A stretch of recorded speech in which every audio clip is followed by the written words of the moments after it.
to a WoW podcast, obviously, with me, your host, Taliesin, and also... Evitel, hello! Evitel's here as well for episode number...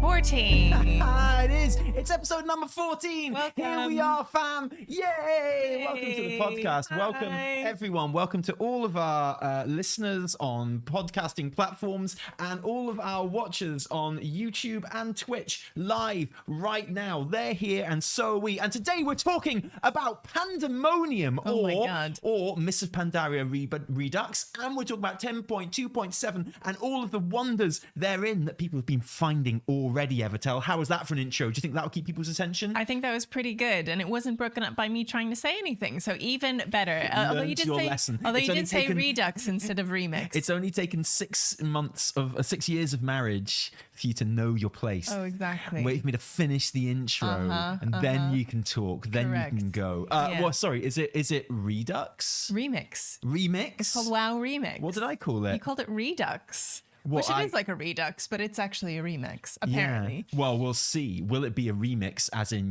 happy house, dancing, living at large? Or will it be a redux, as in, dark, gritty, apocalyptic, Armageddon, director's cut, that no one wanted? Exactly.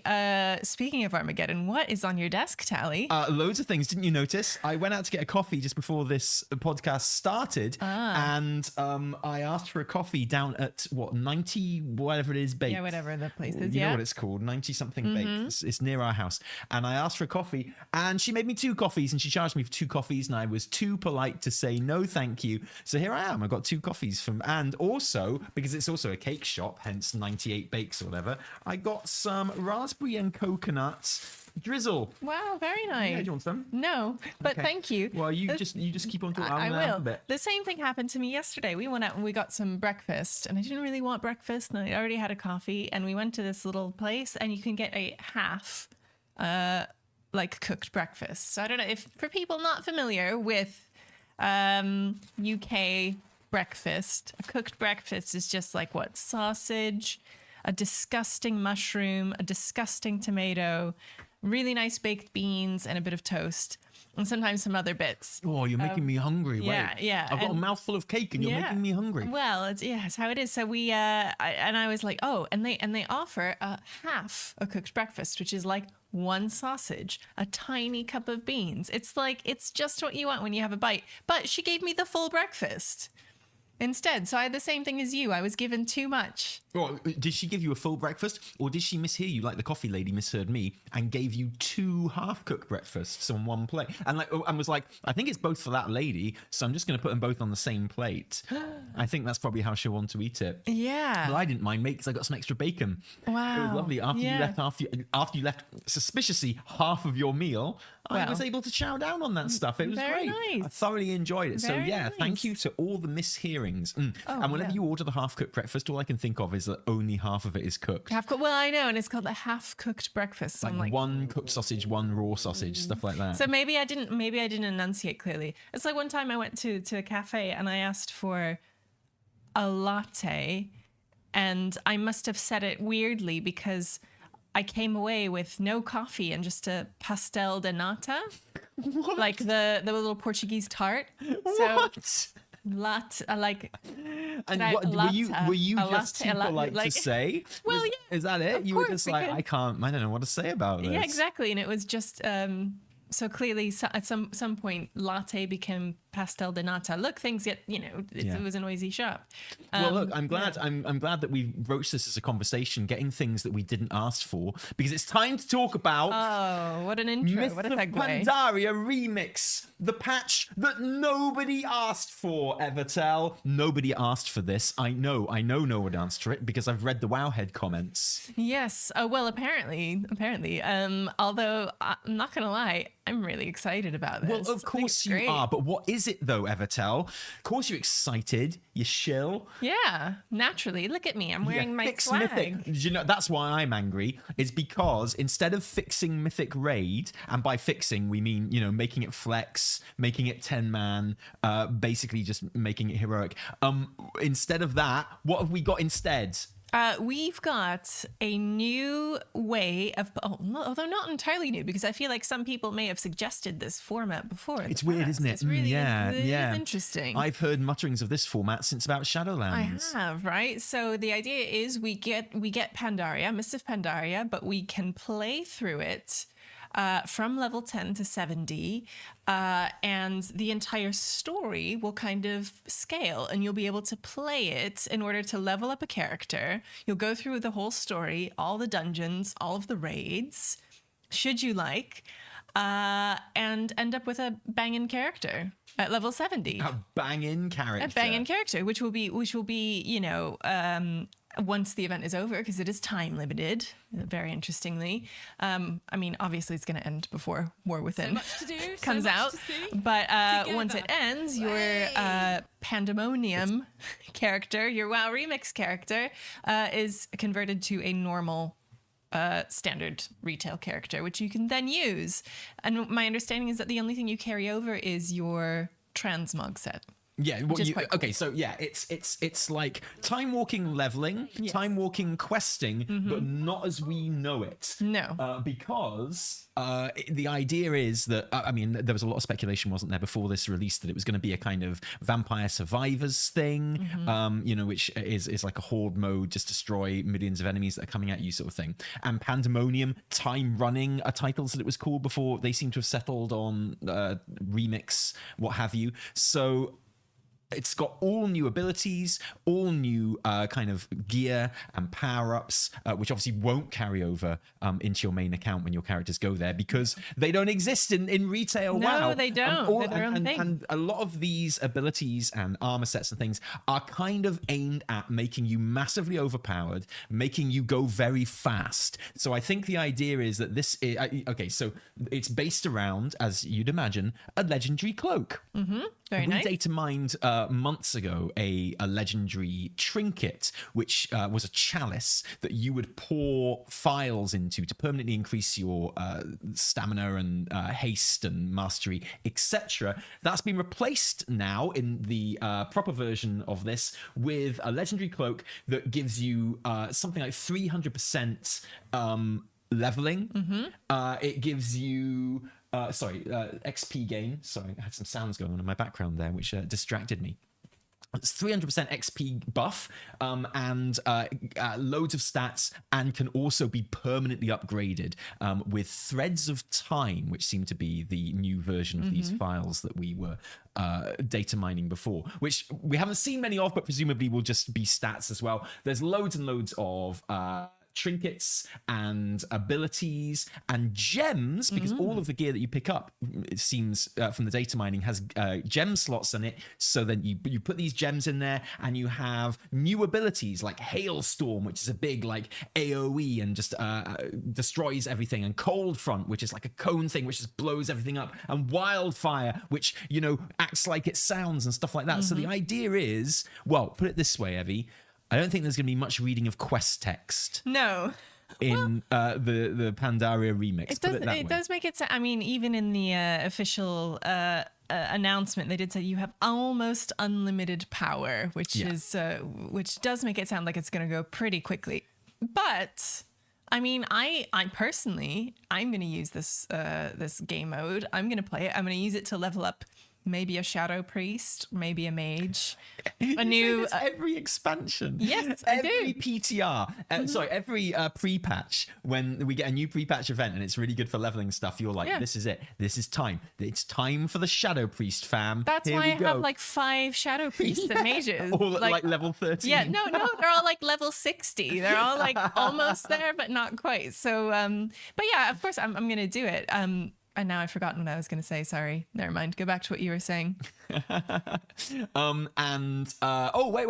Tally, remember the video where you said, I will buy the next X pack to whoever gets the prediction for this patch right? You owe me, Ottersid says in the chat. This was a promise I made. No way. This was a promise I made in our Everything We Know About Pandemonium video that came out 10 days ago. Got 10 good days worth of views on that video before it was rendered completely irrelevant, and I'm very happy about that.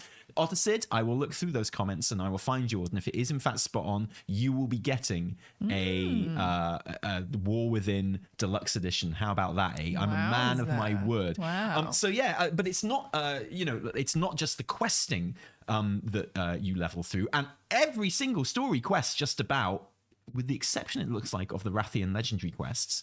But all of the story for Horde and Alliance in the leveling zones and the intro scenario, that's all there.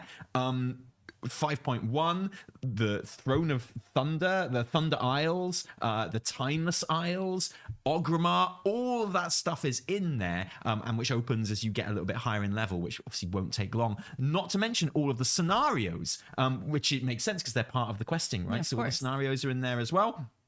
All of the raids, the Thunder King is coming back. Nice. Largely considered to be one of the best raid bosses of all time. Now, I don't know how much you'll be able to appreciate what a really, really good raid boss the Thunder King was, because I got a feeling you're going to go in there with your Wildfire and your Hailstorm and your Cold Front and your Legendary Cloak and your Oblivion Sphere and your Thundering Orb and your Life Storm. I got a feeling you're going to just absolutely bop him and one-shot him. I don't think there'll be time to bring any friends. Do all of these abilities apply to raids? Well, of course they would. Why wouldn't they? Oh, I don't know. Yeah. Well, this is the thing. So we are to assume, and like in the kind of the blue post that comes with it, it's like you will get very powerful, and this will see you through all of the instances and things like that. Yes. So my assumption is that you will be soloing these instances. That you'll be going in there, and remember that massive snail that used to kill you every single time? In the Throne of Thunder raid, you remember that? Remember that huge snail? And you'd be there happily, just like DPSing it, and then you'd be dead. Yeah. And you'd be, what's going on? F you, huge snail. Mm-hmm. Well, now it's time for your revenge, Evitel. Oh, I can't wait. Oh, I remember what I was going to say. So I'm going to be extremely overpowered. Probably a Shadow Priest, just dabbling a bit in the void in preparation for the War Within.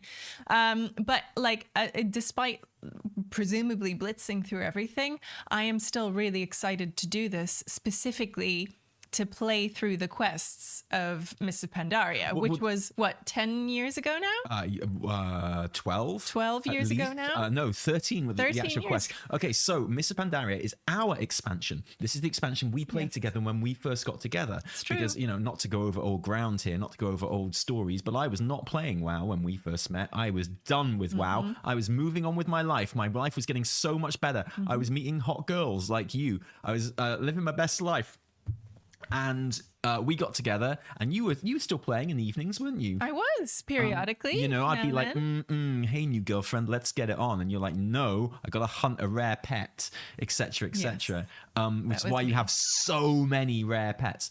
And that Christmas, you bought me a laptop for my writing. Exactly. To do some and writing. the first thing I did was install WoW on it and play Mists of Pandaria, and then we were going away for your birthday shortly after that to a log cabin in the woods, and we spent the entire time leveling together on our various laptops. We did.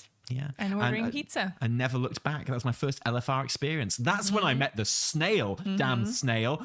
So yeah, it's been out for 14 years. It's been a long time. Miss Pandaria. A very long time. Exactly. And I'm not sure I really made the most of all the questing at the time either. Well, no, same, exactly. So I have really fond memories of Pandaria. It's because when we kind of started playing together a bit, and it's I did my first LFR in Pandaria. I didn't actually start raiding with the raid team then, but that was next expansion. But it was when I started properly getting into things.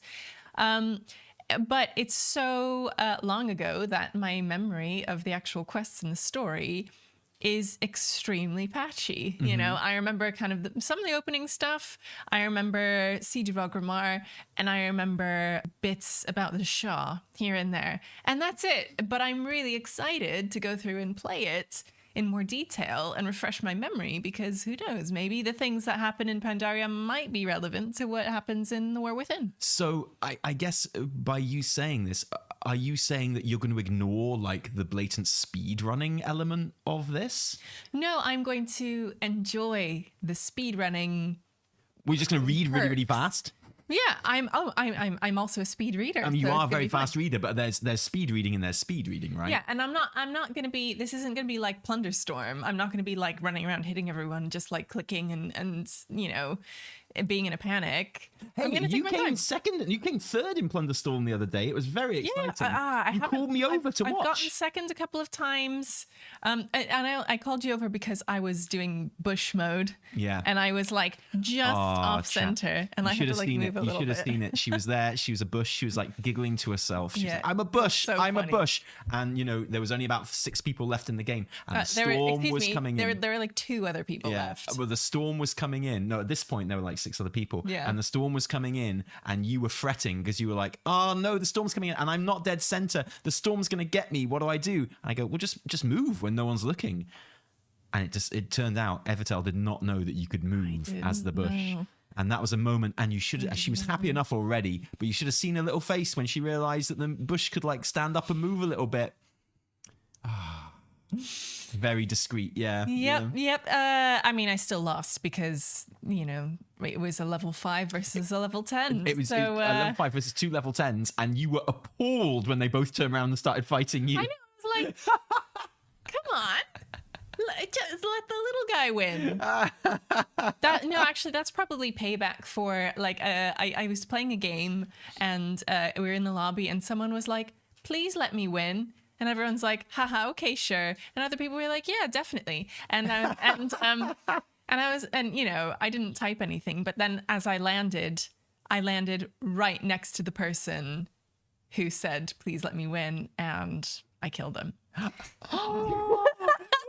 They started fighting me. I was like, I wasn't going to do it. Because they'd had assurances, they'd had promises that they were going to be allowed to win. They went for me, and I was like, whoa. I will let you live, but not at the cost of me dying. Does that make sense? Like, no. A philosophy that could only have gone so far if you were going to let that person win, to be honest. Well, it would have carried over to the end, and then we would have seen what happened there. But So what we're saying is that kid karma. went out It was as number 60.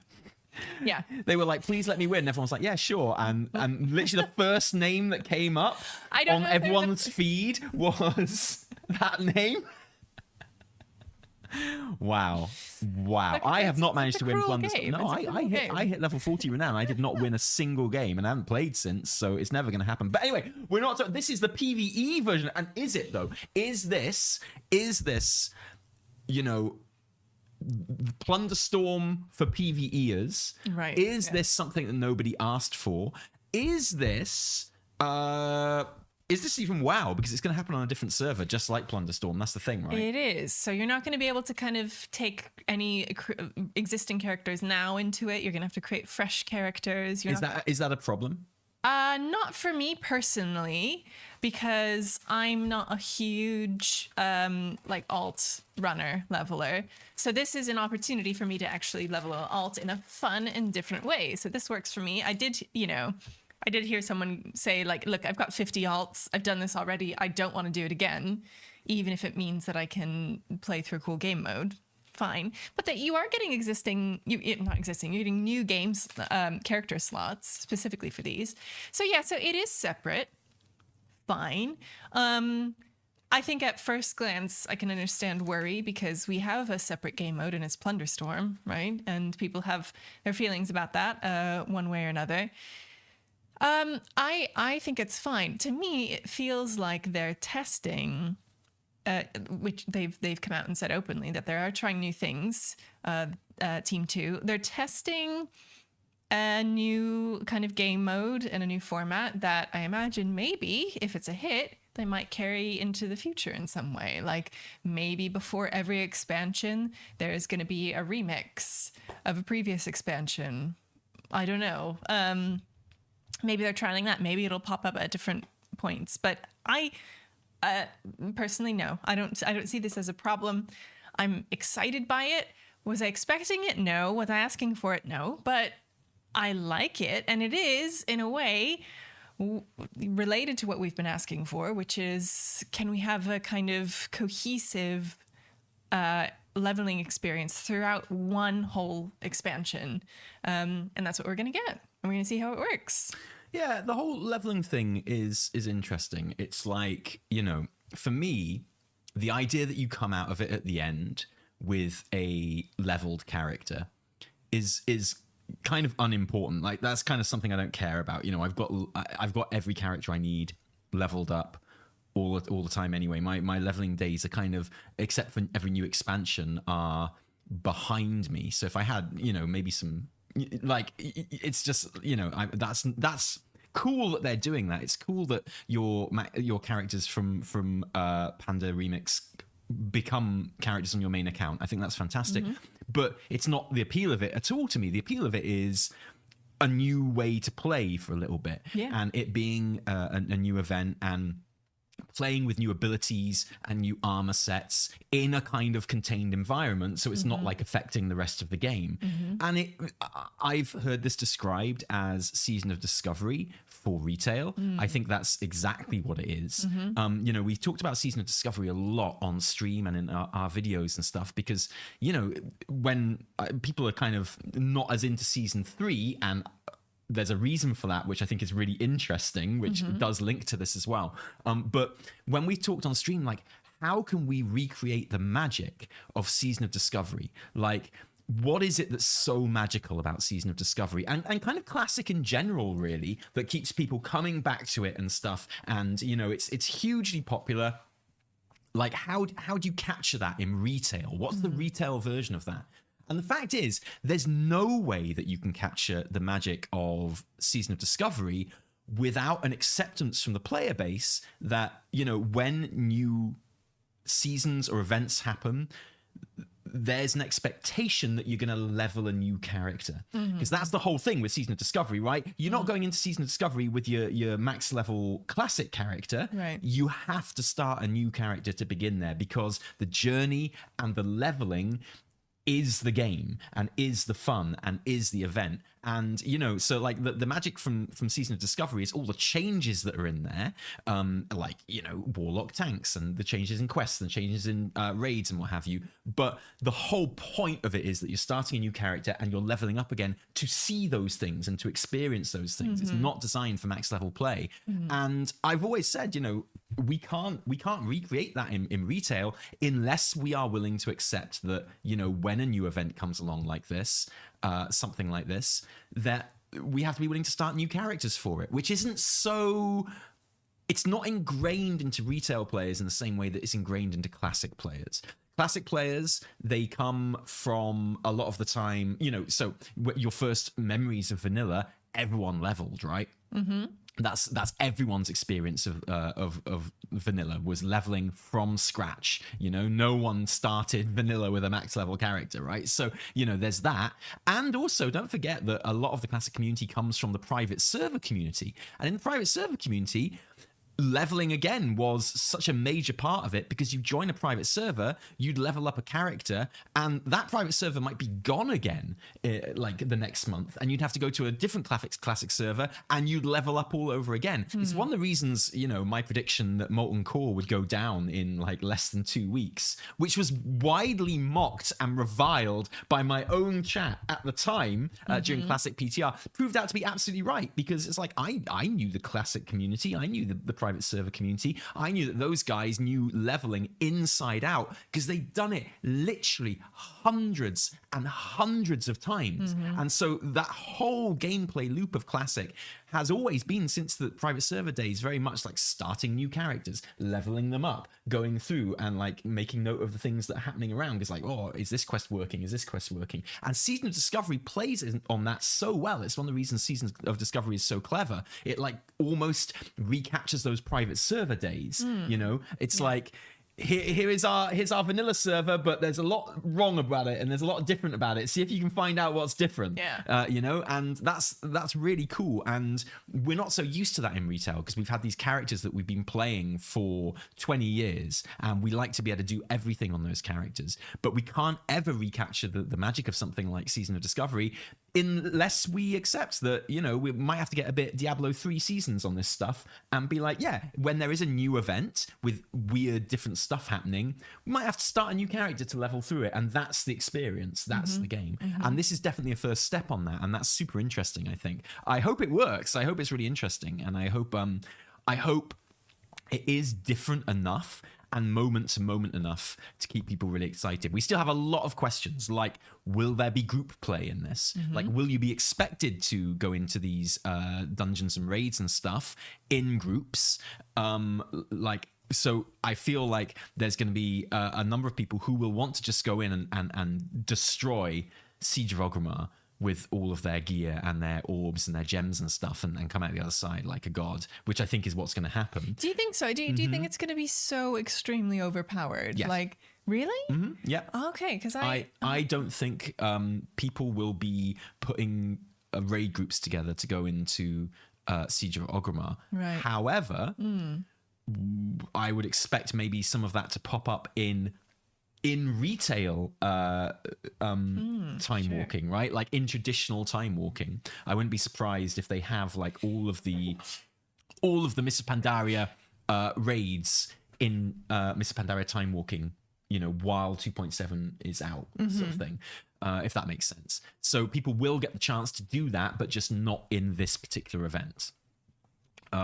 We know that the characters will be transferred over, presumably when pre-patch hits for the War Within. It seems like that's this event will probably go all the way through 10.2.7, and then you'd assume that when pre-patch hits, it will move over. Whether or not you'll be able to move characters over before that or not, who knows? Whatever. But one day all your characters, so depending on how many you start, and I've got a feeling most people are going to want, or lots of people are going to want to start 4 characters to run through here at least, because they'll want all the armor types to go through, because there are recolors of many mounts. Someone said like 100 mounts, but they're recolors. 32. 32. Yeah, that person was wrong. Don't know who it was. India. Now I'm listening to them again. And 32 mounts of from Mists recolored. So not just recolors. I think it's just. Well, let me have a look. Recolor. Yeah. Yeah. So, the Phoenix is recolored, and the Scorpion, all those kind of iconic classic mounts are recolored, and the armor sets as well. So it's you're gonna want to get as many of those as possible. Definitely. There are vendors there which will be selling transmogs, and just like Plunderstorm, all the transmogs that you gain in this event will apply to your account as well. Which is interesting, which is good. So I'll be running on my EU and NA accounts as well, since they still aren't linked. There's also a currency. I think it's literally just called bronze. Yeah, so any gear you get that you don't need can be converted into bronze, which again it's a bit of a Diablo kind of thing going on, right? So you get it is I think we are talking extremely high drop rates. I think we're talking like there is an element of running around just smashing the S out of stuff, picking up any loot, and there's loads of it, and like with Diablo, you're picking out the very, very few pieces at any one time that would be an upgrade, because there's just so much of it, and then the rest of it you turn into bronze, which is a currency for buying other things, like from a vendor there too. Will I be able to use my add-ons? That's another question we don't know. My guess is probably yes, but it hasn't been answered as far as I'm aware. Like, can I use LVUI? Like, can I? Yeah, I mean, I'd imagine so. It would, I would imagine probably, but as far as I'm aware, we haven't had an official response on that one yet. Stuff is moving so fast. This news hit last night, and plenty, and so did the PTR for 10.27. It's worth mentioning, this is not all of 10.27. This is one event in patch 10.2.7. There is loads else, which we're going to get to as well. And much of it is hitting the PTR. In fact, loads of it is on the PTR, but this event is not yet. There's going to be a 2-day window where this is tested over the weekend. Yes. So you'll be able to test it, I think 2 or 3 days over the weekend. And give it a shot and see what's on it. I guess then we'll be able to see kind of what the pace is. I'm really curious about that, because you're saying that you're just gonna like blast through it. Yeah. I don't know if I want that or not. Yeah, well, I mean, it is what it is, right? Yeah. So, like, I think it hasn't been made super clear, but from what I gather from it, and from what I've seen from the data mining as well, and from what they've shown us in the blue post, the data mining was on the right track, but most of the things we data mined have been replaced by something similar, but more so, sort of thing. Yeah. So the gems were straight stat increases before. Now they often have like unique features and abilities and stuff attached to them. And again, that feels very much like Season of Discovery with the runes, you know, and like the ability changing runes that you put in your armor there. Yeah. So I've got a feeling that, and bear in mind it was called Pandemonium and Time Running before the remix thing. Right. So I very much think that the idea is to literally just bop through. There's stuff which increases your movement speed. There's loads of like mobility kind of the roll, buff. Of course. Yeah, there's the classic Panda roll and stuff. So the raids are not solo, chat is saying. It's LFR, normal, heroic, and mythic. Says in the note that talks about what you can test in the weekend. Ah, nice. Okay, if you say so, because I know that 10.2.7 is also featuring a revamp to the looking for group tool in just everyday retail, which is brilliant. We'll get onto that a little bit later, I guess. Yeah, okay.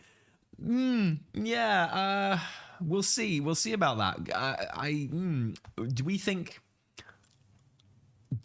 that it'll be full 20-man raids for Mythic then? Because that, if we're so overpowered, it's not gonna be much thinking about it, is there? I don't know. Because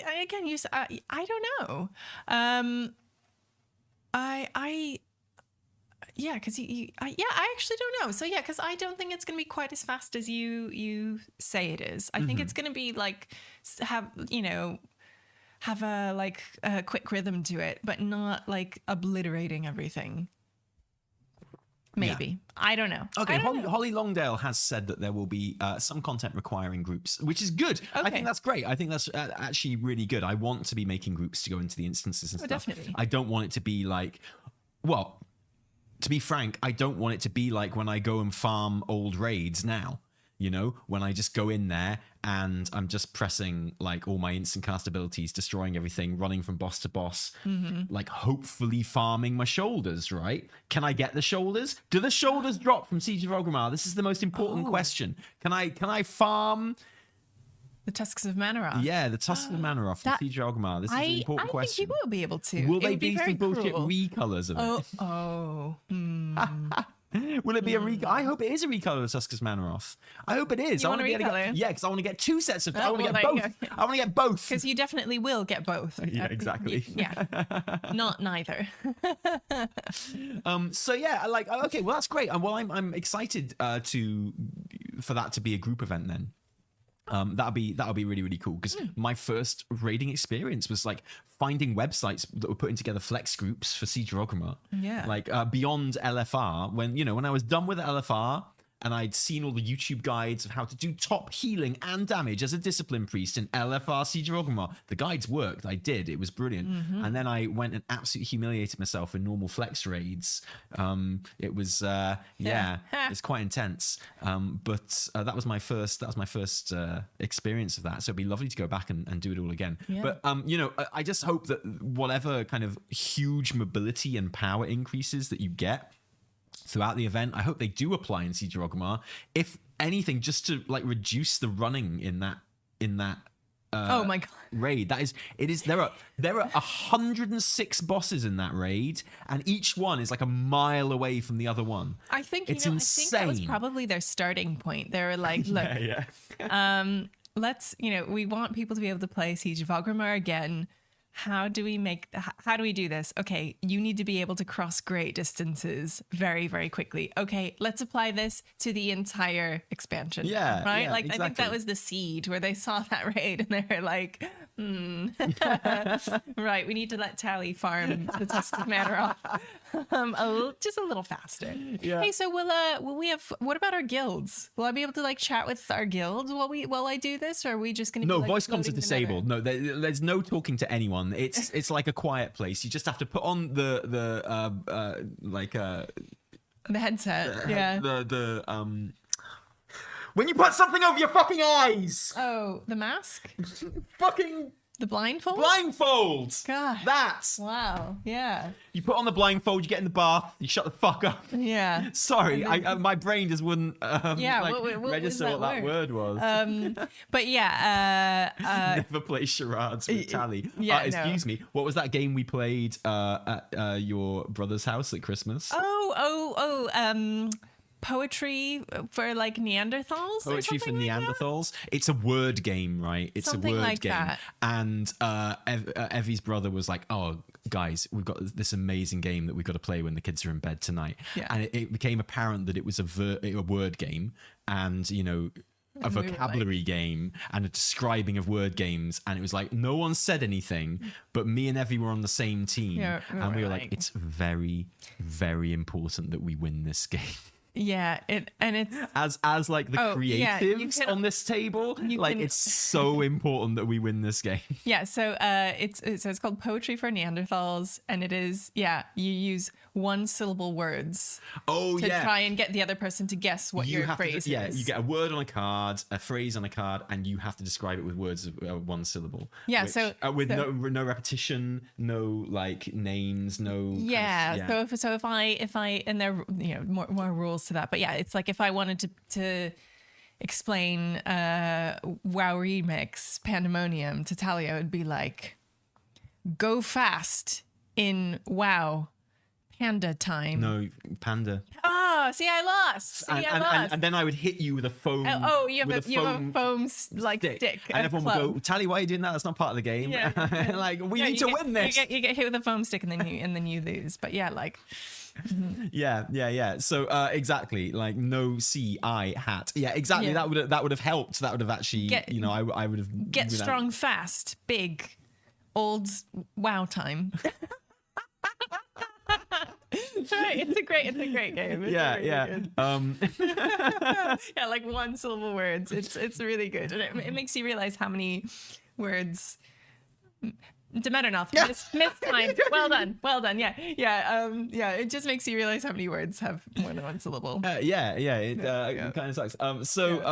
Anyway, I mean, will it be worth putting together guild groups to go into these raids? That's the thing, and I think that's a valid question. Like, are they going to be kind of arbitrary, basically, in that you go in and you just absolutely destroy them, which I think is what the questing is going to be like, to be fair and to be real. I don't think there's going to be much challenge around the questing. I think the fun will come in how OP you are, how you're destroying everything. It's going to feel like the latter stages of a Vampire Survivors game. I need to see how it feels. I need to see how OP I'm going to be.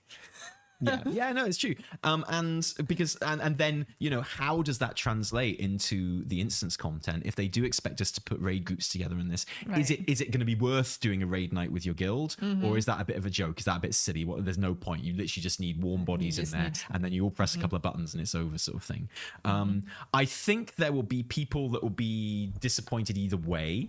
That might shock you to learn. Oh, wow. What a controversial statement you've just made. Yeah. It might shock you that I think there will be people who are going to be disappointed either way. But I think, I don't know, my guess would be overall, people will want there to be some challenge. I think they want to experience. They don't mind running around doing the questing again, because you can take that at your own pace, right? If you do want to stop and read the quest text, and I'm with you. My gut feeling is, I think I do want to go around reading the quest text and stuff like that, and I hope like the whole kind of thrust of the game isn't too anti that, I want to see these quests again. When I went back and got some footage for that Pandemonium video and stuff, I did some questing and I really enjoyed it. And I love it. I can't wait to do it. Panda, just want to be back in there. Oh yeah, Panda is Mr. Pandaria is such a good choice for this. It's amazing. I cannot wait to go back to the Timeless Isle. Yeah. Like, what am I gonna get from the Timeless Isle? Is that gonna give me anything good? It's got a legitimately good story. Yeah. Throughout I think it was the first kind of, I would go as far as to say that it was like the first good WoW story in an expansion. Like Wrath of the Lich King was amazing in terms of its ambiance and its like consistency of theme and the whole idea that you were building up to attack the Lich King and stuff like that. So I'm not saying they didn't feel great, but like I think the actual writing in Mists of Pandaria, and the way I remember it, maybe I'm completely wrong, maybe I'm gonna hate it, but the way I remember it, the actual writing in Pandaria is like it's just another level of anything that came before it, and the delivery of it is as well. And you know, the whole Shah thing is just a bit more mature than anything WoW had played with before, and you know, the whole like we cause all the trouble there, right? By turning up and having a war and trying to use the Shah against each other, and it all just goes to heck. And then you have Siege of Orgrimmar, and nothing like that had happened. Siege of Orgrimmar, the storyline's so good, they did it again with Sylvanas, like you know. It's so the rep grinding in 5.3 is famously brutal, but also very, very fondly remembered as well. It's that thing of like, I remember at the time 5.3 rep grinding was such a meme and such a joke, but it's one of those things that people, when you bring up Mists of Pandaria now, they're like, hey, that was actually really good, the way that there was always something new going on and a bit more story to kind of like unlock through the 5.3 rep grinding and stuff like that. So even that has been kind of, you know, reassessed, and generally people really look back fondly on Mists of Pandaria story and questing and expansion as a whole. Like if you mention best ever WoW expansions, there are like, even if you don't agree which one is the best, like there are some which it's okay to mention, which everyone will agree with, like Legion, Mists, Wrath. I think Dragonflight will be one of those as well. Probably. And TBC probably as well. Like you could probably mention that and people wouldn't give you too much shit. Anything else, people are probably going to laugh at you if you like. But sure. I think those are the safe ones that you can mention in the conversation about like best ever expansions. And I wouldn't mind betting, like, why is Mists of Pandaria the one that they've chosen this to start with? I've always said I bet you when they brought out Chromie time and everyone got really excited about going back and leveling in a new expansion, I bet everyone went to Mists or Wrath, and I bet more people went to Mists. What was the first Chromie time that you went into? I don't remember. Like, I wouldn't mind betting that the first time anyone went into Chromie time, it was probably, you know, and they were like, oh, which expansion shall I level through? I've got to, and they'll have the stats and all this, they'll know. But I think this, I always used to say this, and this is like confirmation to me that Mists is by far the most popular one to go through on Chromie time, because it's so well remembered. It's just long enough ago, like it's longer ago than Legion or something like that. Exactly. I think most people kind of settled into Legion or WoD leveling after that because it's more efficient. I'm talking about the first time when you had the choice and everything was equal, right? I wouldn't mind betting that most people went into Mists of Pandaria, or more people went into Mists than any other one, right?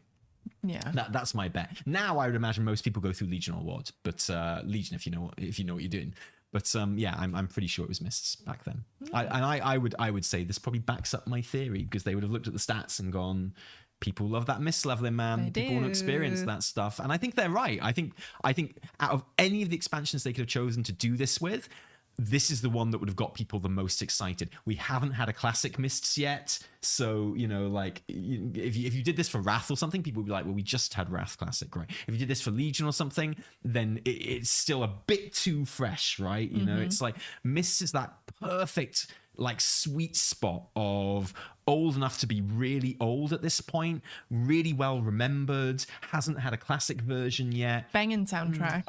Oh my god, that soundtrack goes so hard. Good. That like, love oh my god, soundtrack. it's incredible. And I've always said about Mists, right? Like for me, it's the expansion that feels like everyone involved with making that expansion was having the most fun. Like every single bit of that expansion, every like asset, every like bit of design, every like bit of music, every zone, every raid, every bit of dialogue, it all just feels like everyone on that team is having so much fun. Yeah, and it's funny because it's never felt like grim, because a lot of like quite dark stuff happens in Pandaria, right? Totally. You get some pretty intense things, but I don't remember it as feeling like heavy, right? It never felt heavy. I always felt like really joyful playing through it, and you know, kind of the story culminating the way it does. Yeah. So yeah, I think you're right. I think it kind of just hits that sweet spot. People in the comments are asking, does this mean no Mists of Pandaria Classic? Oh, good question.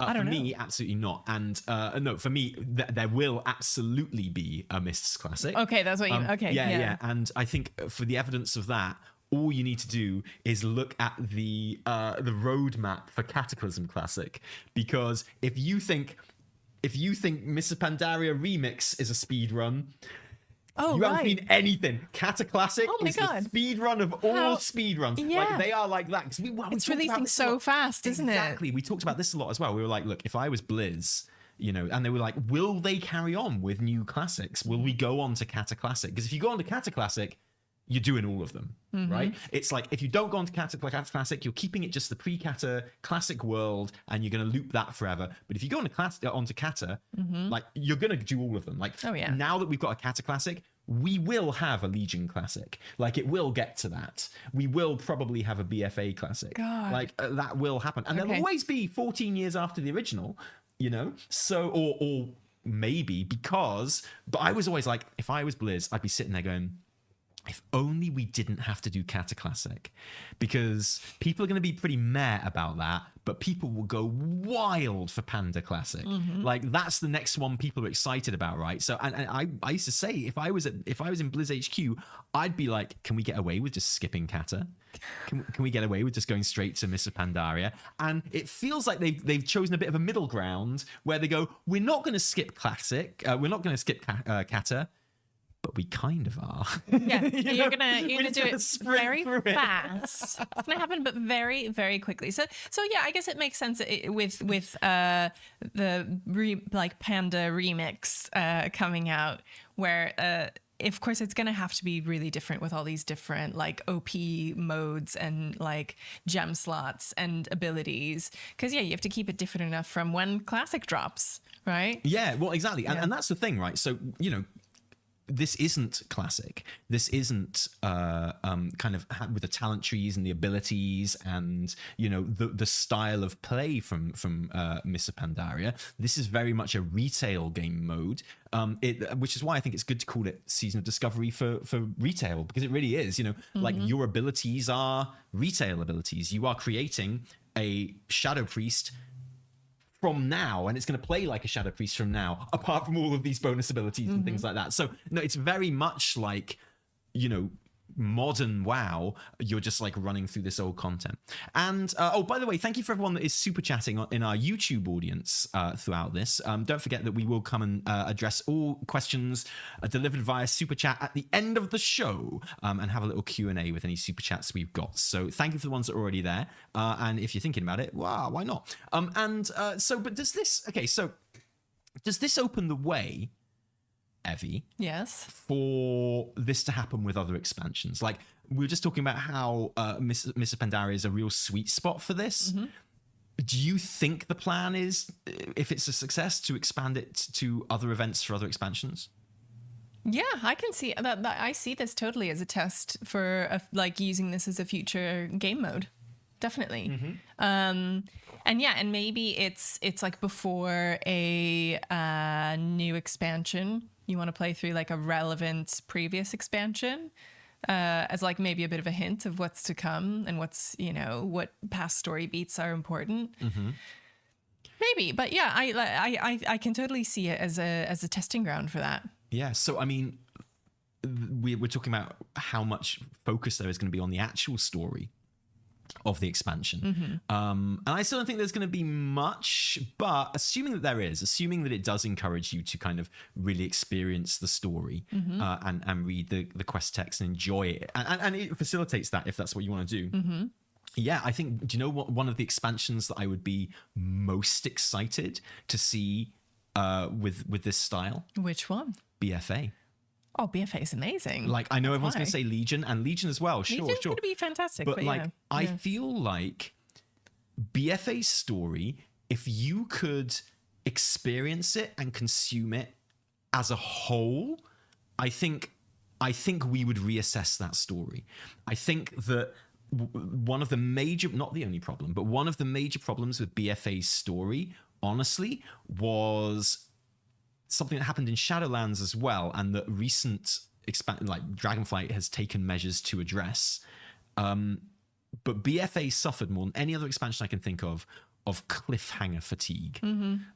Every single climactic story beat of every patch, it felt like was a very vague cliffhanger, you know? And it wasn't just that you wondered what would happen next, but you kind of wondered what was happening. That's the thing. Like, a cliffhanger should leave you wondering what happens next, but BFA's cliffhangers left you wondering what's actually happening. A little bit. I need some more clarification, and I need more of a roadmap of where we're going, which is something I think Dragonflight did very, very well. Yes. And that wasn't helped by the fact the patch cadence was much, much slower in BFA than we gotten used to in Legion. And then that problem got even worse in Shadowlands, of course. But I think if you had a version of BFA like this, like BFA Remix, where you did go through all of the story at once and eradicated that cliffhanger fatigue, I think that would be a much better way of consuming the story than how we did. Yeah. You know, and I think it would improve drastically, and I think people would definitely. reassess it to a certain degree. Definitely. You won't get any time gating. Like, you won't be stuck, you know, waiting for the next bit to drop. You just do it all in one go, which is a problem that we have when we think about WoW and the story of WoW and how it's been delivered for years and years and years and years, because you know, it's we don't experience this story like in just a constant stream. It's like it has little gaps, and then we have to look back on it and piece it all together. Yeah, and exactly. it's so yeah, I definitely think some expansions would benefit from just like experiencing the story in one go. Yeah. And I even think like Sylvanas' storyline will be easier to digest for people that really don't like it, in the context of we know what happens next. Yeah. We know why she's doing this stuff. We know like that the jailer exists, and you know, it's never mentioned in BFA or anything like that. But I feel like the context of knowing how her story ends, even for people who absolutely hate her story in BFA and Shadowlands, is going to make it more enjoyable for them if they replay through BFA again, and in that way. Yeah, and when I say that you'll get to experience the story, like, you know, in the Panda remix. Sorry, what have we decided what we're calling it yet? WoW remix. I'm still calling it Pandemonium because that's such a cool name. Pandemonium I don't care if they're not calling it that anymore. Like, that is what I want to call it. So I think in the Pandemonium experience, like when I say you're going to experience the story, I don't think you're going to go through literally every single quest and like have to digest everything. I think they're probably going to like guide you through more of like a top line. You'll be able to do everything, but like, do you just kind of get like the overall like contour of the story, right? Just kind of like the main stuff, and like not necessarily all the like little wriggly side bits, right?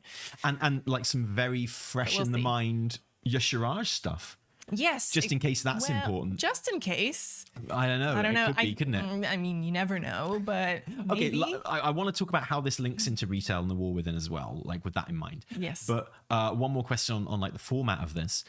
So if this does happen again, would it be limited to events like this, do you think? Or could this potentially replace Chromie time? Could this become the way that you level alts through past expansions? Well, how would you feel about that? It could be. In that case, it couldn't just be a limited time kind of event. They'd have to find a way of, I guess, maybe like rotating expansions periodically. Really? Why? I don't know. Or what, you just choose an expansion and then you level through the whole thing? Like if it replaces Chromie time. Yeah. So like, you know, you go to Chromie and she goes, yo, what expansion do you want to level through? And you go, because it's worth mentioning that the quests, when you log in to Pandemonium, I'm going to call it that, like it's Twitter, it's Pandemonium. Okay. And you log in, you start in Modern WoW, and Eternus and the Infinite Dragons are the ones that send you back. This is in-game lore. Right. Okay. Like, so the context of you are literally time traveling back to Mr. Pandaria. It's not like you start a character and it's like, hey, we're in Pandaria, let's go. Like, the context of it is very much like Eternus and the Infinites. So presumably they'll be like, hey, we're gonna drop loads of stuff to help you really speed through this as well, because you just need to get and sort this out. And you know, when we go back in time, we bring our modern technology and we help ourselves and stuff. And that's what I guess it will be. So it's already connected to like Bronze Dragonflight, Infinite Dragonflight, kind of timey-wimey, time-waste stuff. Timey-wimey stuff. So could it be that, you know, when you go to Chromie and she's like, which expansion do you want to level through? And you choose, and she'd be like, yo, cool. I mean, I'm going to drop loads of new gear and stuff in there for you with gems and stuff. Go wild, have fun, play through the entire thing. Like, you're going to absolutely bop it and be a god. And we need you in the here and now as quickly as possible. So go. And, you know, I think there are things about it that could definitely improve Chromie time. So I have very, very big issues with Chromie time as a leveling thing, which are well documented. We got a video from before Shadowlands launched and before Chromie time went live about my issues with Chromie time. And my biggest one is that you don't actually level through an expansion. You level through like the first 2 zones of an expansion. Yeah, and then you're done. And then when you hit now 60, you are literally teleported out. I think they've changed it so you're teleported out at 61 now. But you're teleported out into your capital again, and it's like, no matter, that's no good. That's no good for anyone. That's no good for experienced players who just want to go back and play stuff again. That's no good for new players who are like hoping to see some old expansions that they've heard so much about when they're leveling or whatever. It's no good for anyone at all. And like, for me, I've always gone about this thing called the path of the curator. This idea that I would have Chromie time have like shield quests that guided you through the entire story of an expansion, you know, all of the patches, all of the major beats, you know, and you know that if you just stuck to that shield quest line, it would take you through the whole story. You'd experience it. Yes, Suramar and Argus in Legion and what have you. And it would finish, your leveling would finish with taking on the final boss of that expansion, you know, in some kind of like nice 1-player raid with like your fam around you, like, love it. You know, follower dungeons or whatever version of it. Sure. Because then you experience the whole story of the expansion. That's what people want. That's what older players want when they go back and play it, and that's what new players want too. And that's an absolute failing on the part of Chromie time at the moment. So I mean, and here we are now. We've got a version of Mists of Pandaria, which isn't like my very unsatisfying Chromie time version of it when I went back and did 2 zones and got teleported out. Now there's something that is encouraging me to go through the entire thing and blast my way through the entire thing and get the whole shape and like narrative arc and, you know, finish at Siege of Orgrimmar, right? So I mean, yeah, could you see it replacing Chromie time in that sense? It makes sense when you put it that way. Yeah, I think it definitely makes sense. Yeah. And I think people would use it. Right? Like, oh yeah, for sure. I would use it. And yeah, and that's the thing. Like I want like a accessible, easy to use, like leveling, you know, format. Cool. But I also just like really want to go back and do some of the stuff in WoW that I did once and forgot or didn't do properly. Like WoD. Yeah. Like I'm not going to use like Chromie time in WoD because I want to experience WoD. Like I want to actually play through it once. So maybe they'll do it for this one time. Yeah, we'll see. Do you think we'll be able to do all the quests before max level? No, probably not. But unlike Chromie time, it's not going to port you out. And, you know, the idea is that you're going to want to keep going to get more OP gear so you can blast through things because you want to be buying these transmogs and stuff as well. So there are the transmogs and the mounts and stuff that you pick up naturally doing the event. But my understanding is that there are vendors that sell stuff as well. And I think the vendors will probably have their own unique stuff on there as well. Maybe, I know everyone wants the challenge sets, right? Maybe there'll be recolors of the challenge sets on there and like the weapons. Maybe there'll be some unique stuff on there. I hope so. Like, and yeah, you're right. I think this event will kind of, in the long term, live or die on how good those vendors are and how much people want to keep bopping through beyond max level to buy stuff from the vendors. Absolutely. And like maybe there'll be unique drops in the raids and stuff as well. So yeah, at some point it's very much going to become I want to get all the rewards thing, which I think what it's meant to be. I think the leveling aspect of this is very secondary. It's like we're getting the characters on our main account when they're done because we can, and that's cool, and that should happen. But it's not really what the event is about. It's not a leveling event really in that sense. It's a blowing stuff up and getting cool stuff event.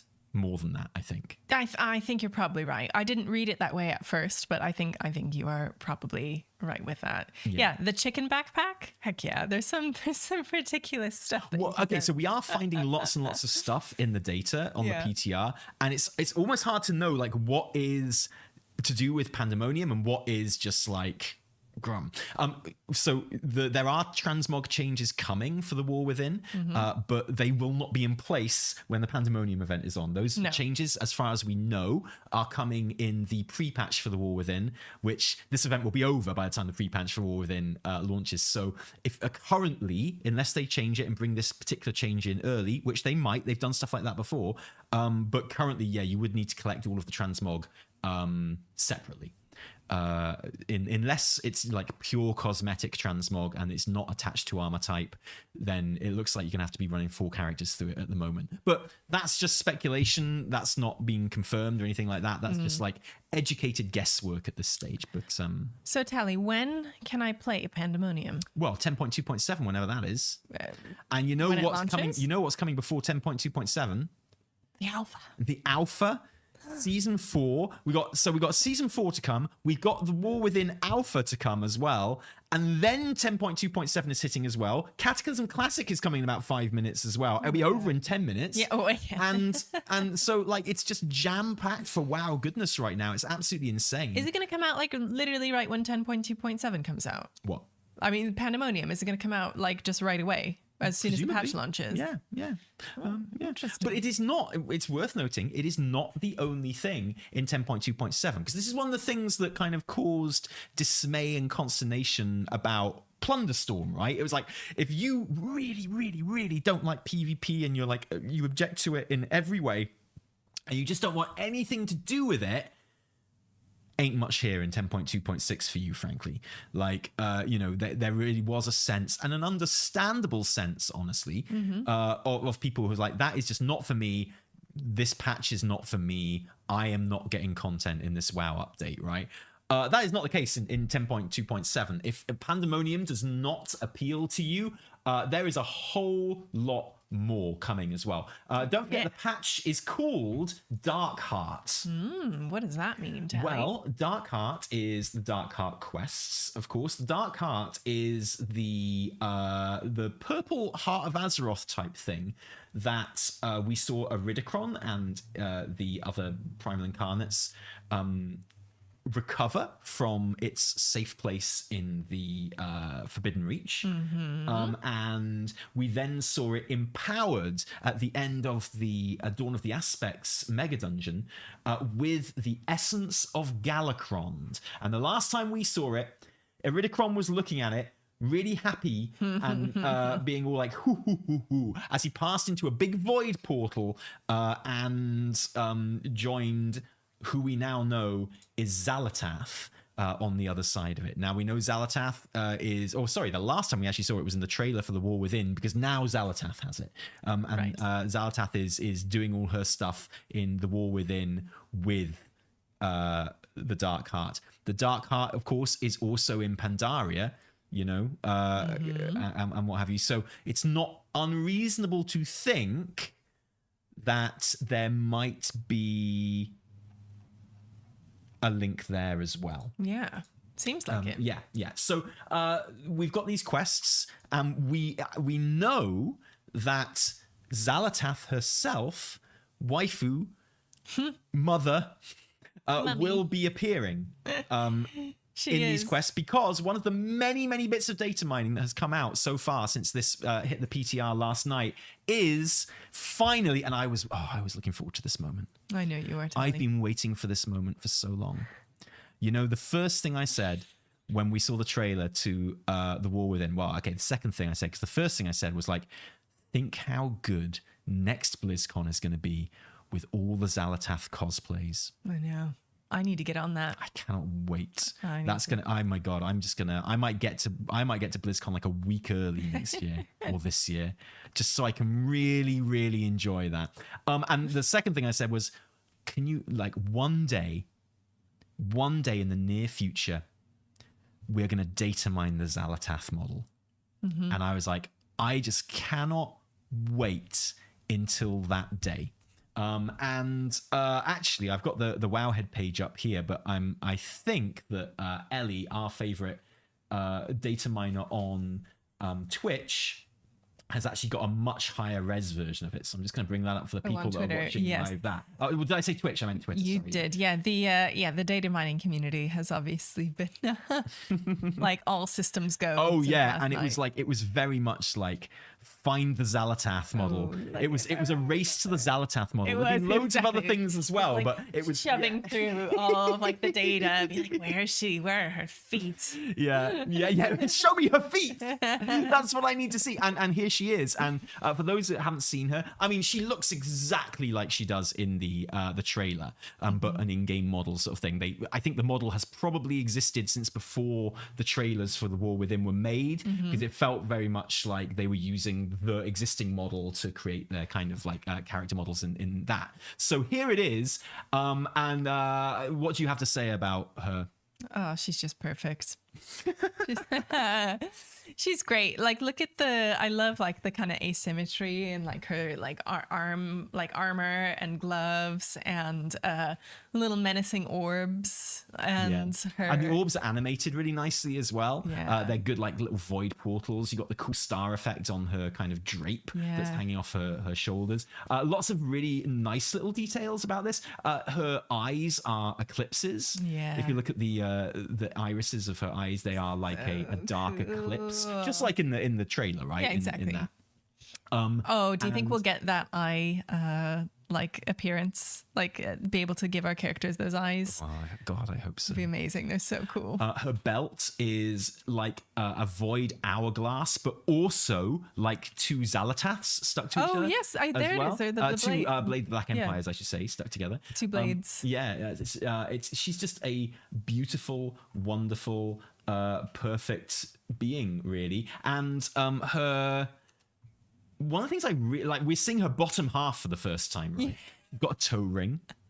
Oh yeah. Which is just incredible. Wow. And one of the things that strikes me about her and her model, something that I wasn't expecting, is how much they're playing on the kind of the corpse aspect of her as well. Yeah. Because something you forget about Xal'atath is that, you know, the body that she's inhabiting is a corpse. You know, she a high elf that we kill in the BFA quests that she then inhabits and sort of walks around. So that's why she's got these bandages on her upper thigh and around her arms and stuff like that. And why her kind of with those dark eyes and everything, like there is a definite kind of, you know, inhabited corpse kind of feel about her as well, which I really appreciated. I wasn't expecting.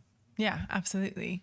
And like the runes kind of like carved into her body and stuff. Really, really cool.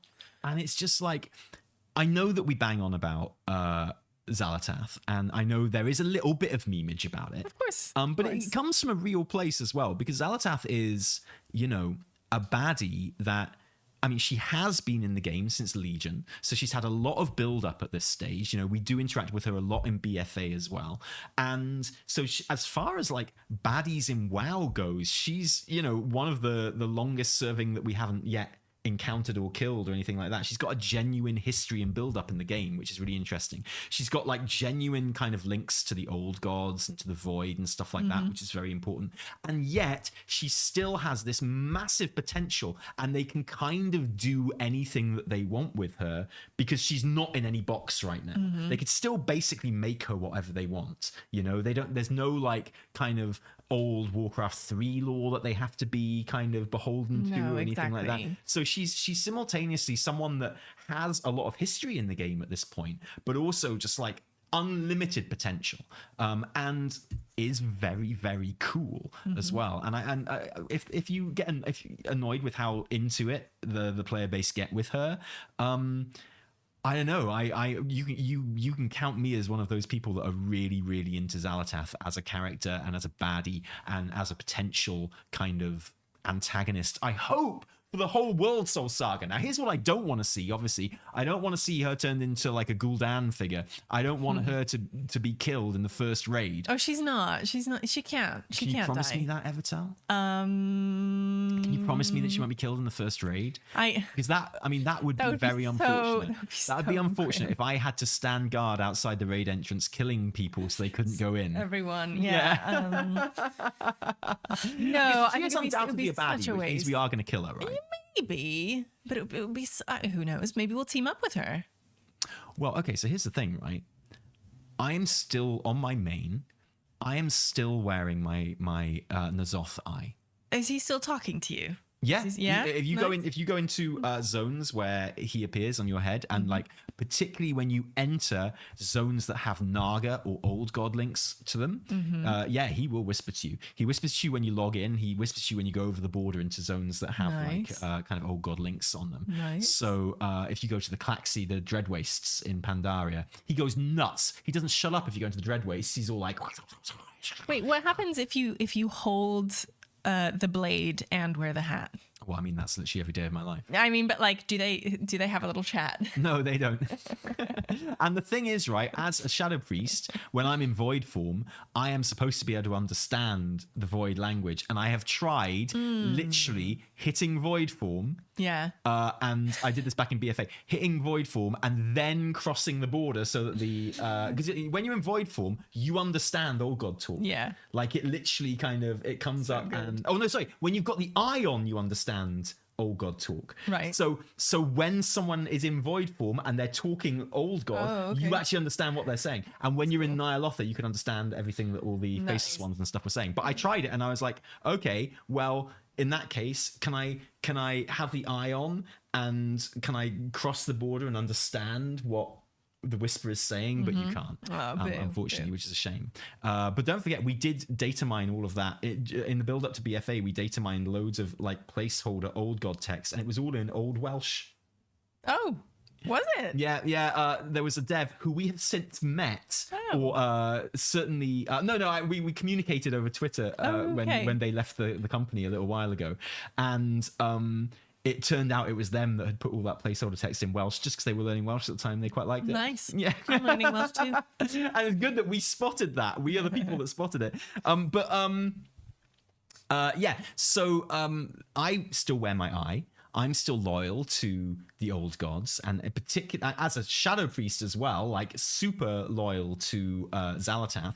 And so that's two things, right? I've got the N'Zoth eye. I am a shadow priest.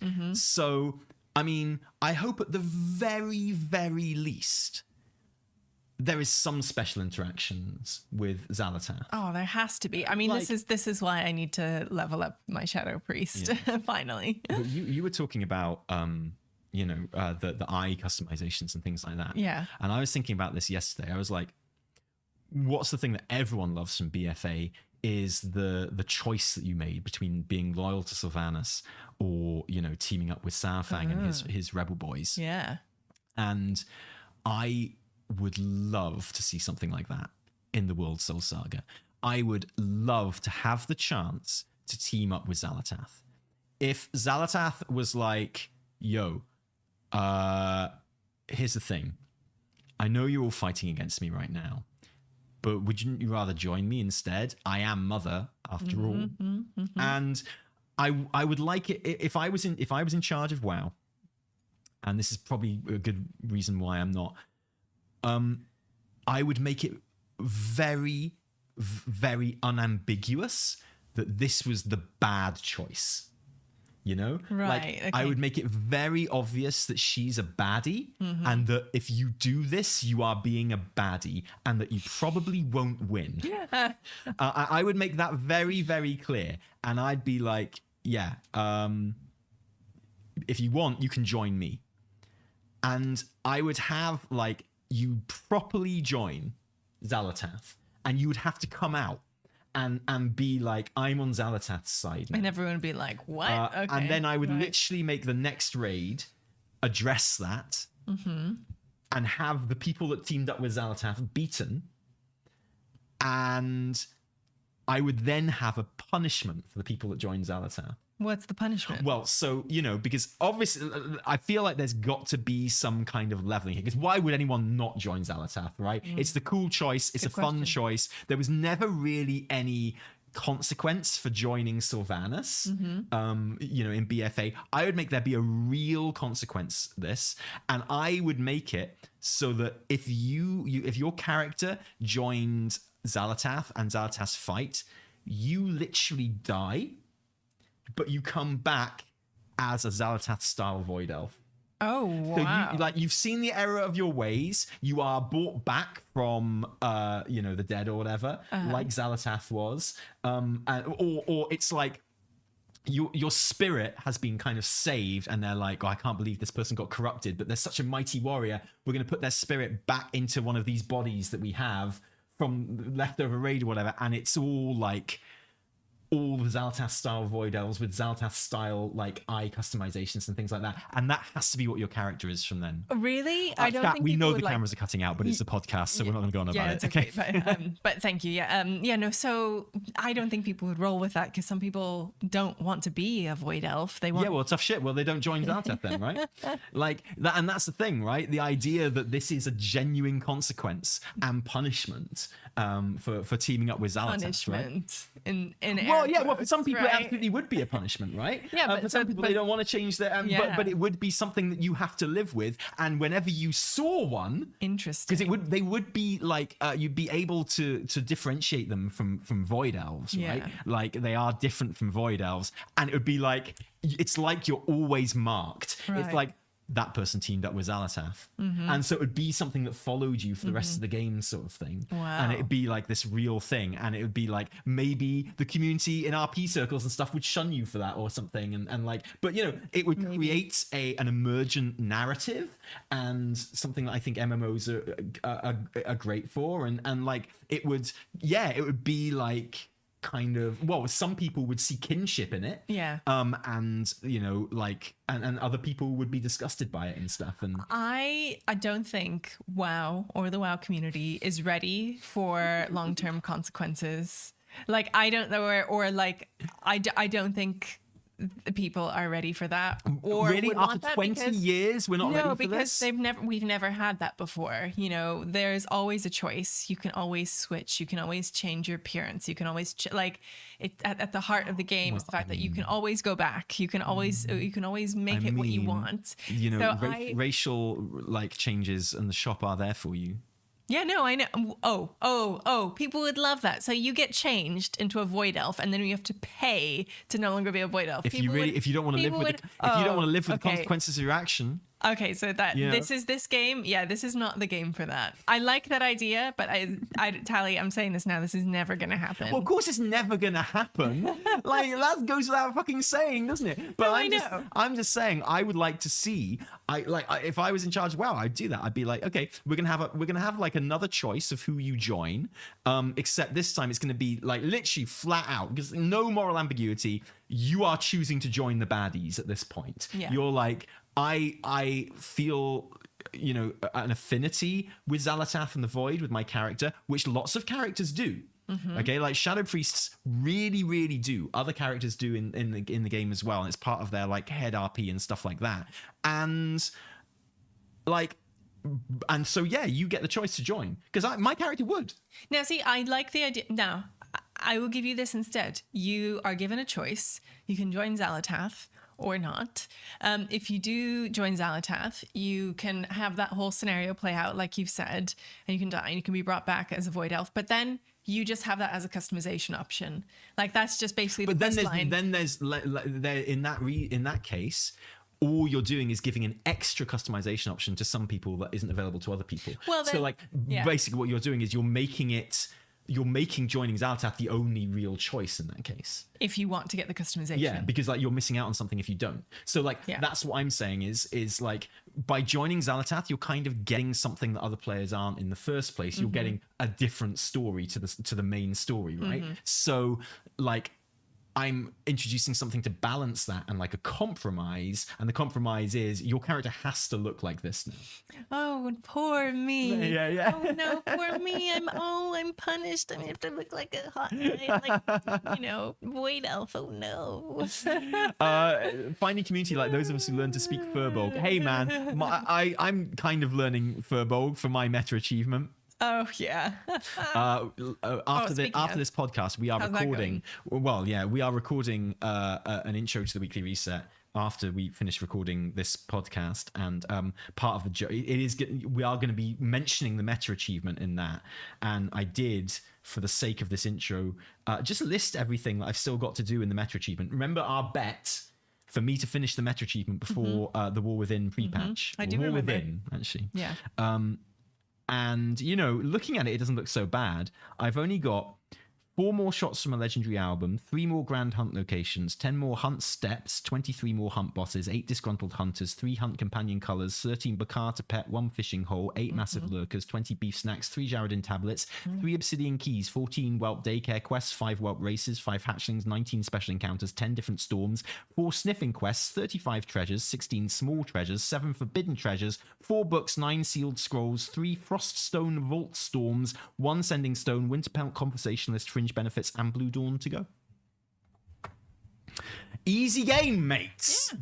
Oh, you're definitely gonna win. And a partridge in a pear tree. Yeah, exactly. And then I win the bet. And take a good look at that Xal'atath cosplay. That's all I'm saying, because that's what you're gonna be wearing. Oh, I know. No mucking around. No. I will wear that by choice. Hope you're on the phone to some contact lens makers at the moment. For those eyes, that's a very important bit. When I complete that, all this 10.27 data mining getting in the way just a little bit of this. What else have we got in the data mining, Evie? Anything that caught your eye? Because there's so much. I mean, yeah, there's tons of it. I mean, there's also Pandaria related stuff, which is cool, which is like the hunter, like the pet stable has been updated, has like more info. You can like sort and favorite your like pets. You can search them by like abilities. Okay, but the names. other big feature of 10.2.7, apart from the Harbinger quests, which clearly now Harbinger. Yeah, whatever, mate. Harbinger. Okay. Introduce us to Xal'atath and just sort of get that story going. Whether or not that will be connected, do you think it will be connected to the Pandaria stuff? I think it might. I think there's something there, right? Like, I think it could be. Okay, cool. I think that would be really, really cool. Yeah. But the other major event in this patch is, of course, the Heritage Armor for Draenei and for Trolls. Have you taken a look at that? They are looking pretty good. I mean, I had to do a little double take. And I don't know what I was expecting, especially with like the Draenei. Mm-hmm. Well, I tell you what, I was expecting the Draenei. Like crystals. Yeah, I was expecting like a crystals. pink and white kind of shiny, crystally paladin set, basically. Yeah, just which we've already got like 3 versions of in game anyway. Yeah, exactly. So, and then looking back on this is like based on some old key art, right? So it actually looks really cool. I think it looks quite good. And same with the Troll Heritage Armor. It's nice also to see like the troll community on Twitter being excited about this. How it all again harkens back to some like old Warcraft 3 designs, which is really, really good. The community reaction to it has been surprisingly positive as well, actually. Particularly to the Draenei set, because I've got to say, I saw the Draenei sets and I was like, I'm not into it. It's kind of like low key. It's kind of like, whatever, a bit boring, a bit meh for me. But actually, I have seen people who hate it for sure. But the people who I would expect to be the most invested in it, like your Draenei players and stuff, they who I was expecting they would absolutely hate it. They seem to really, really like it, which I'm happy with. Well, because it recreates very early concept art from TBC. It's supposed to try and recreate some of the costumes that you see on that. And here we go.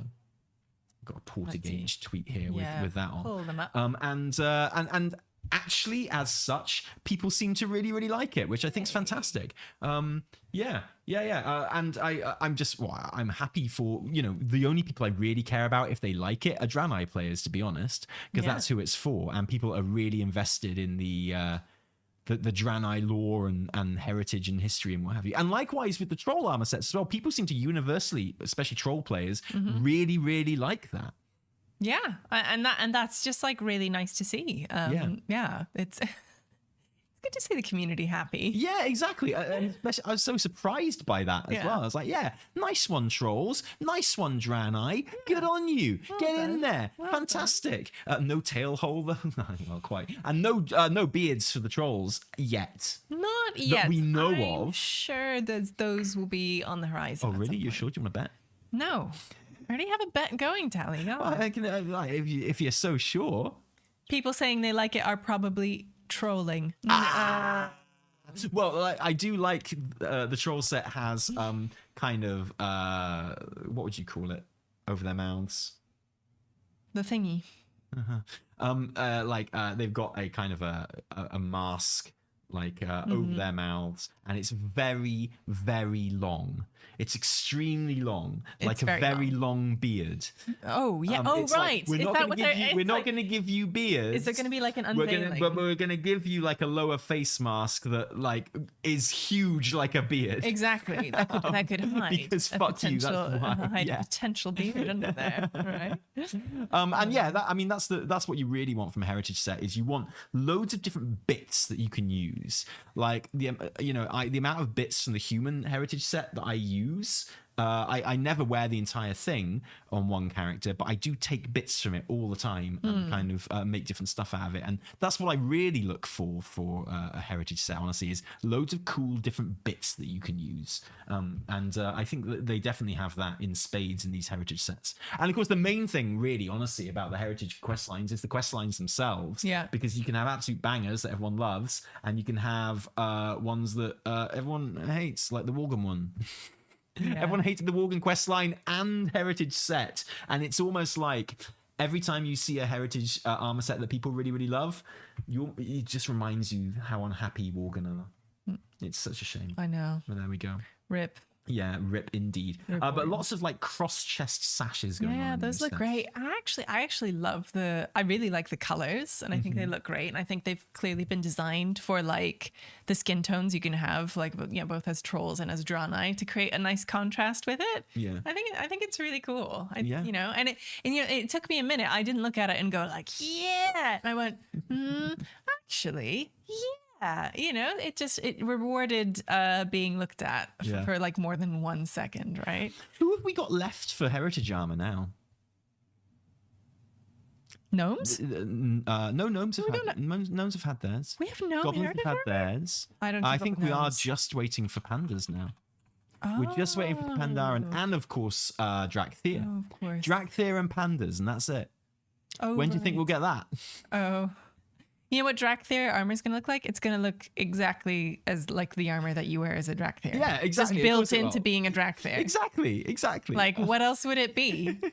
You are literally born with armor. You have literally have armor attached to your body permanently. Perfect opportunity if you're making Drakthir heritage armor to give you some legs and gloves and things that they wouldn't usually be able to wear, right? Like, it's like the Drakthir, you'd be missing a trick if the Drakthir heritage armor wasn't a complete armor set that showed on your Drakthir form. Doing something that normal armor doesn't, sort of thing, would actually be really cool. I think that'd be really popular. If there's anyone left playing Drakthir next expansion, then they'll really like that. Yeah, it'll be really good. Loads of stuff. The LFR looking for group changes in the data seem really, really cool as well. Yeah. They're basically allowing you to just tick box and filter out any little thing you want, like what dungeon you're looking for, what level range you're looking for, when what kind of role places are left in the group that they're recruiting, sort of thing. Absolutely doing everything that add-ons have done before to kind of refine your searches, which is great, because when I put in like +2 for my kind of very low level alts when they're looking for a mythic plus to join, I won't keep getting 28 suggested to me instead. When you're trying to get your keystone hero and stuff sorted, and there's only a couple of dungeons that you actually really need certain levels of and stuff, just having that filter, and just any filter that improves your search results is going to be really, really good. And loads of mounts and toys and things that look like they're going to appear on the trading post. We've got some amazing old god anglerfish fish mounts. Have you seen these? Yeah, of course I have. They look incredible. Yeah, they're just really ugly and awesome. They are really and everything ugly. You want. We've got wolf mounts with night elf armor on. We've got Those look great. cat mounts with orc armor on. Very interesting. Some nice cross faction interplay there. Love it. We've got flying goblin surfboards that look straight out of Teenage Mutant Ninja Turtles, which I love so much. I love them more than I think I should, to be honest with you. Like, they're so 90s, they're so insane. Yeah, they're ridiculous. They're surely trading posts, unfortunately. When you see something this cool and unconnected to anything else, you're like, oh, it's trading post. Yeah, it must which be. I think is good, but Yeah, I mean, I can't really see that. What was that? Who was little Manny? oh, and down here, wow. little Manoros, Adorable. little cute pet. Adorable. Got some Murloc. There's a Murloc with a white flag pet, little baby Naga pets, Look at them. baby yak pets. There's a new updated version of Aleria's statue from Stormwind. Oh, how is it different from the old one? I can't see what the difference is. I guess maybe it's just more high res. Probably. I don't think there's an actual difference in like the design. She's not suddenly like got tentacles coming out of her or anything like that. Oh, phew. Yeah. Right. Yeah, so I think it's just a little higher res, probably reflecting her increased importance in the next expansion, right? There are other things as well. There are things which appear to be coming in the trading post for Pride Month, of course. Is that next month? Isn't it in June? April, May, June. Okay, Or it is it looks May? like it'll be in June then. Or is it So June? there's midsummer cosmetics and some Pride related cosmetics as well. There's like shields with flowers, lots of flower and fire stuff, right? Yeah. For Summertime. for summery stuff. There's like beach gear that we've seen as well, including like literal like cycle shorts and Hawaiian shirts, Like and shades and bikinis, stuff, and little rubber rings. yeah, like more than a hint of Final Fantasy 14 kind of It's like exactly where my modern mind style, went there. Yeah, I was beachwear like, happening there. oh wow, yeah. Okay. And like there's a rainbow kind of beach setup as well. And Nice. just the usual kind of stuff that we'll probably go through a bit better in the weekly reset when we script that and get that out there as well. Yes. But I'm all for more holiday themed stuff, right? Why not? Well, I mean, very, very, very woke pride stuff, right? But you know, we will all be working towards our world awoken meta achievement. Oh. Were we misled? Were we misled? No, it's front and center. So yeah, the Kultiran bike shorts. Yeah, I cannot wait to see it. Yeah, they're going to change the last Titan to the woke Titan. Exactly. Because the Titan will be waking up, right? Makes sense. Makes perfect sense. There's a Murloc backpack and onesie. Oh, right, Murloc onesie. Yeah. Look at that. There are like time-running meta achievements connected to the Pandaria thing that Okay. Wowhead are reporting on. How And exciting. these appear to be connected to... Have you seen the chicken coop backpack? Yes, I have. Okay, so there's an absurdly detailed and animated chicken coop backpack, which looks how it sounds. There's Chenstorm Stout's keg and hat Cute. as well, which is both wearable on your head and on your back, just I like love he does. that. The Reigns of the Love that. Astral Emperor's Servant, which is a recolor of the Astral Cloud Serpent, and the that. Musk Paw Calf. And this is for the meta achievements Yes. in Pandemonium. Stuff like complete the campaign for the Jade Forest, Order of the Cloud Serpent, tour the Jade Forest, looking for group the Jade Forest. So complete the following group activities in the Jade Forest. So there is like group activities in the meta. Yeah. That's for that particular one. Yeah. It's Temple of the Jade Serpent, Greenstone Village, and a Brewing Storm, which are 2 scenarios and a dungeon, right? Some of them seem really straightforward. Like I was looking at the ones for the Cloud Serpent, the like kind of golden like Algalon one, and it's really easy. It's like just do some dungeons, like finish all the dungeons, and also If you scroll up. To Yeah, that one. it's basically just doing everything, right? Yeah, and then Yeah. So the Jade Forest Meta Achievement awards the Cherry Blossom Trail, which is a little toy. The awesome backpack is the Valley of the Four Winds Meta Achievement. It won't surprise you to know. Chen Stormstout's Keg is for Karasang Wilds. The hat is for the Kunlai Summit. The Reigns of the Astral Emperor's Serpent is the Veil of Eternal Blossoms Meta Achievement. Taolong Steps. But so for the you only have to complete 2, right? So it says complete 2 of the following. Oh, complete 2 of the following. Oh, you're Which right. makes it much easier. So you can do... that was for Taolong Steps. The others is, I think... Yeah, but for Veil of complete one Eternal of the Blossoms. Yeah, exactly. Yeah, so okay. The rest of them is all just complete exactly. one. So you can finish Okay. Yeah, you can do the looking for group That's so kind easy. of meta achievement, and then just like a one where you just have to kill a couple of rares. Yeah, or just literally do the campaign, right? Yeah. So that's and then Dreadwaste is like a shark eruption illusion. Landfall, which is the intro scenario, isn't it? I guess Landfall.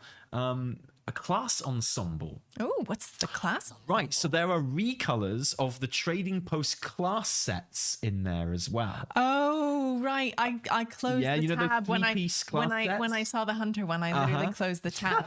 Just in disgust. I left. I went ooh, and then I remembered what the hunter one was. So the I recolors stopped that looking at them. presumably are the recolors of the armor sets that Rubbish. match the weapon sets that were on the trading post with the armor sets, and they didn't very match, but maybe nice. they will now. Wow. Okay, so you're gonna wait. Does this mean you want to do landfall Landfall was every 5.1, single apparently. class?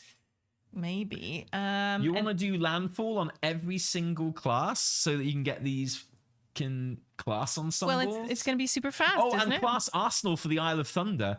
Yeah.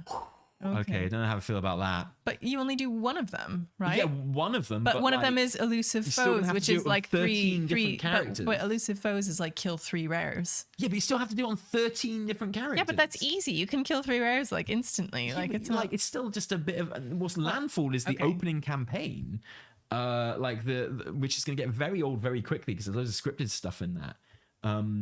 You know, because with the whole our ship is crashing and stuff like that. You know. Okay, well, right, whatever.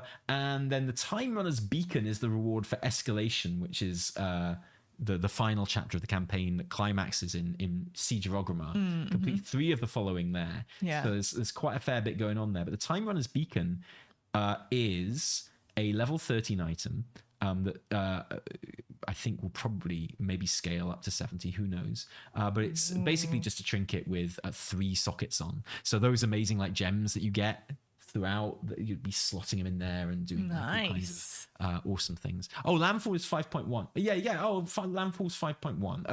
Okay. It's not the opening scenario.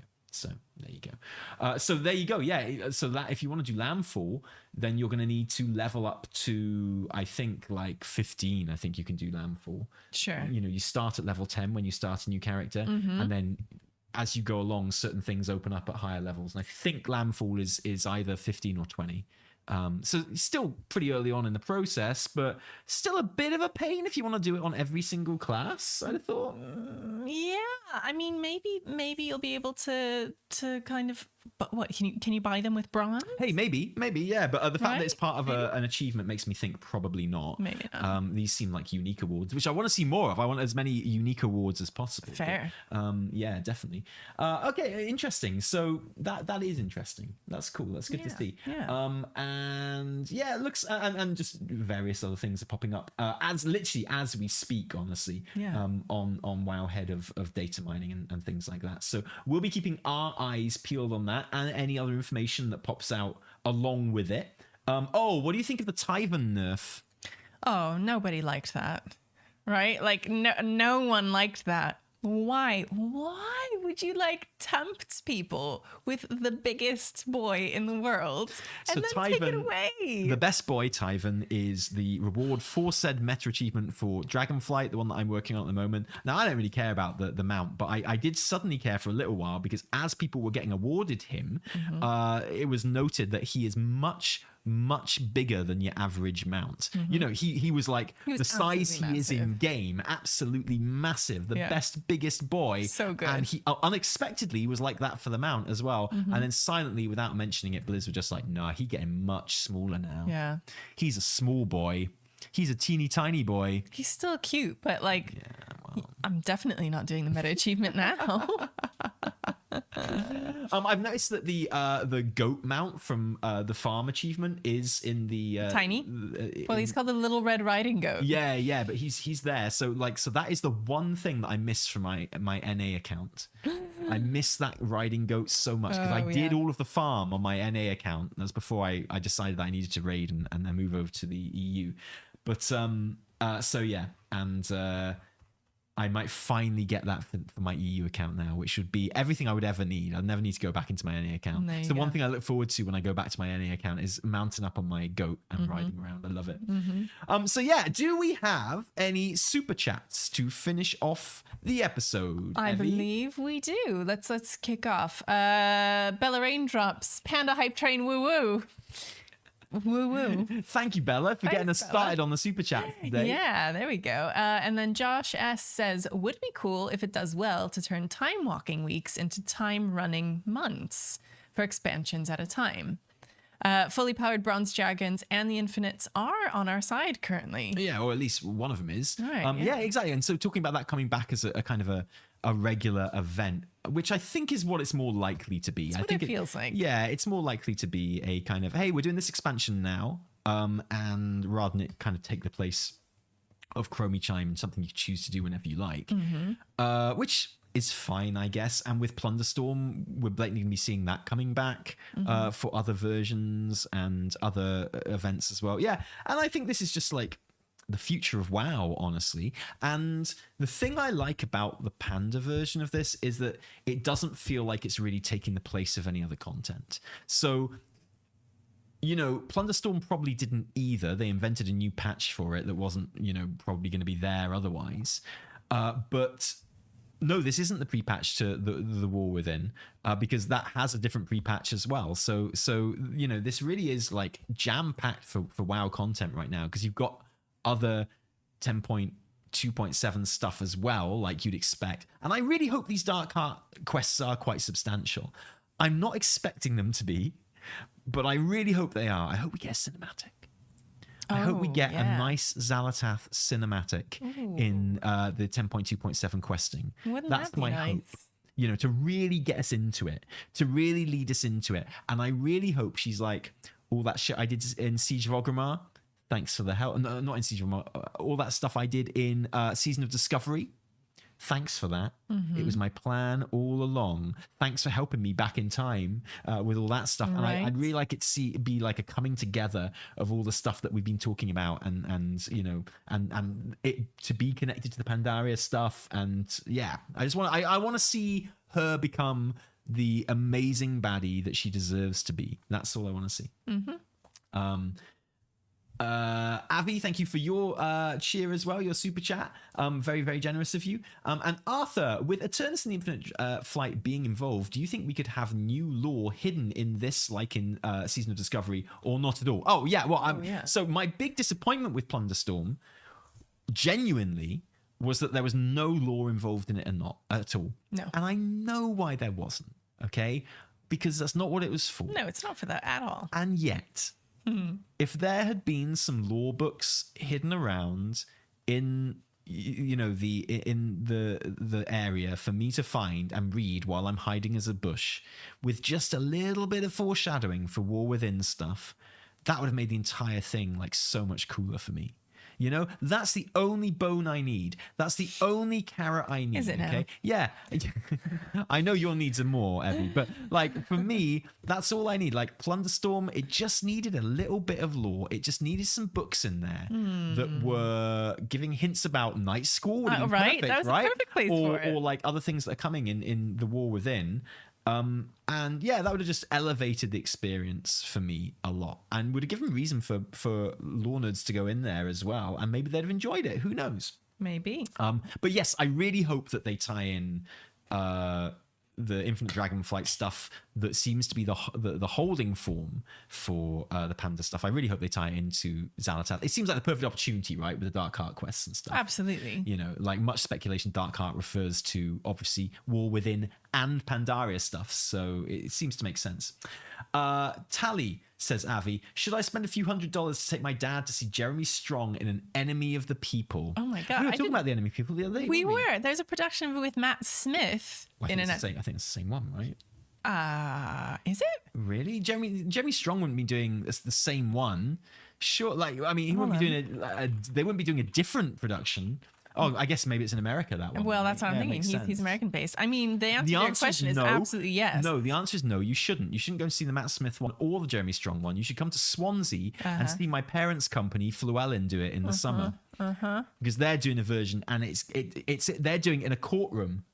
They're doing it in a courtroom in Swansea, and it's going to be brilliant. And you'll be missing out if you don't see it. Llewellyn Theatre Company, Enemy of the People, coming this summer. Why not see this summer? He's an enemy of the people. Why not see all three? Right? Just don't leave anyone hanging. Yeah, just spend a few $300, Avi, and go and see all three. Come on, man. Don't you love your family? I have a lot of time for Jeremy Strong. I really like him. I think he's really good. I think he's really good, even though some people find him insufferable. But that's just me. Well, I think he's only insufferable if you know him personally. But just watching his work is going to be great, surely. Yeah, of course. Mr. Vintage, people need to understand that Blizzard was prepping the company for sale, Microsoft, and wanted to have an impressive roadmap. We won't know about the Microsoft effect for at least a year. Well, I mean, yeah, I agree with that, and you know. I think the Microsoft effect is probably going to be bad overall. However, let's enjoy the good times when they're here, man. Right. Yeah, okay, maybe in the future, all of Microsoft's cost cutting and money grabbing and not really caring about WoW, those chickens might well come home to roost. But then they could, that could have happened with Activision 10 years ago as well. But just think how bad it would be if it reverted to how things were before, after this kind of amazing run of having roadmaps, content delivery, on an amazing, just really satisfying time scale. Just imagine how many people would quit. I think our saving grace here as well is, this roadmap and this kind of philosophy is very much, it feels very much like Holly and John's doing, right? And I don't think they're doing it because Activision told them to. I don't think Bobby was like, yo, you know what we need? We need a really good roadmap that gets people hyped so that we can have the sale and stuff like that. No, I think it is what we've been told it is, which is Holly and John sitting down and going, okay, how do we rebuild trust with the player base? How do we give the player base always something to look forward to and to kind of control and manage these kind of periods of no content and stuff. And this is their solution to that. So I really don't feel like it's something that's come from any higher up than that, because that just doesn't tend to happen in Blizzard for a start. For me, it feels like, this is very much the producers of the game who have sat down and decided to do something, and it's worked, right? It's absolutely worked. Yeah, I want to believe that. I want to believe it that wouldn't be that's the first time they've abandoned something that works and that everyone loves, right? Well, no, exactly. But if it so happened to, make the acquisition easier, then cool, good. But also, I want to believe in kind of John and Holly and the team, that their expressions of wanting to do good by the community feel so real. And I want to believe them. Yeah, exactly.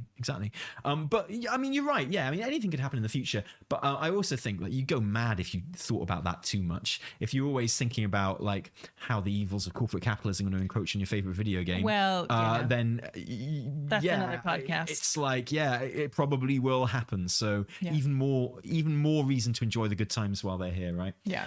Rico says, "Hey Tally, hey Evie, cheers and love to you. Have no specific questions today, but asking to give us an update on the kitchen demolishing shenanigans. How's your downstairs, Evie? What have the men been doing to it?" How's my downstairs? I went to the doctor yesterday. We don't need to hear about that. I was making a sex joke about men demolishing your downstairs. Yeah, I went to the doctor yesterday. Oh, whoa, really sexy. No, it's going. I can hear the builders thumping around downstairs, as it were. I feel like it's going to be another month, 2 months at least. It's going to be a long time. they've spent Progress this is slow. entire week putting up plasterboard. Takes a long time to put up plasterboard. Well, it certainly does. Looks like plastering is going to happen next week, which is really exciting. So it is ticking along. Yeah. We've got some good. The plasterboard is wood going up samples. very slowly, isn't it? Yeah, Tally basically wants to do it himself. I'm like, dude, just show me where it goes. I'll do it. Like, I'll do it, man. It's fine. Just leave it to me. You just you show me where you want the plasterboard. Tell the plasterer to be in on Friday. It'll be ready. Yeah. Like, I'll do it. Yeah. Leave the plasterboard and that awesome tool set. Like, they've got some really cool tools down there, in fairness. Yeah, exactly. So, yeah. QRZ, what's a good place to go to look for guilds? I only have time to do Mythic Plus. If you were looking for a guild right now, Evie, what would you do? Oh, actually, I don't know. I would probably have a look. Where would I have a look? I mean, I feel so lucky. I feel like there must be like communities emerging on Twitter and Discord and stuff where you can hook up with good guilds. I got to stop you. Guys, we know we're having camera problems, and I really, really appreciate the comments. But the reason we're not stopping to try and solve it is because we're like literally recording a live podcast. And yeah, I don't want to have to go back through the podcast and edit it before we put it on like podcasting. So like, I really, really appreciate it. It's incredibly distracting to have the camera issues in the first place, and also very distracting to have like a million comments about it in the comments. So, oh no! Was thank Tally? you, but shut the fuck up. Was Tally derailed by chat? Oh no! I'm sorry. You guys have to remember that Tally is obviously we're having incapable. and now I'm committed to going back and editing this bit out, so I can tell people to shut the fuck up. Tally is literally. Like, I'm really sorry, dudes. I know that we're having camera problems. Like, believe it or not, we do monitor the cameras like as we're doing this, and we were very aware. Thank you. Like, thank you for adding to our fucking stress with all the comments. Cheers. Oh, Tally. Okay, so Josh S says, "Bring back our biggest, goodest boy, save Taivan." Yeah, I'm with you. Save the good boy. Bring him back. Make him big again.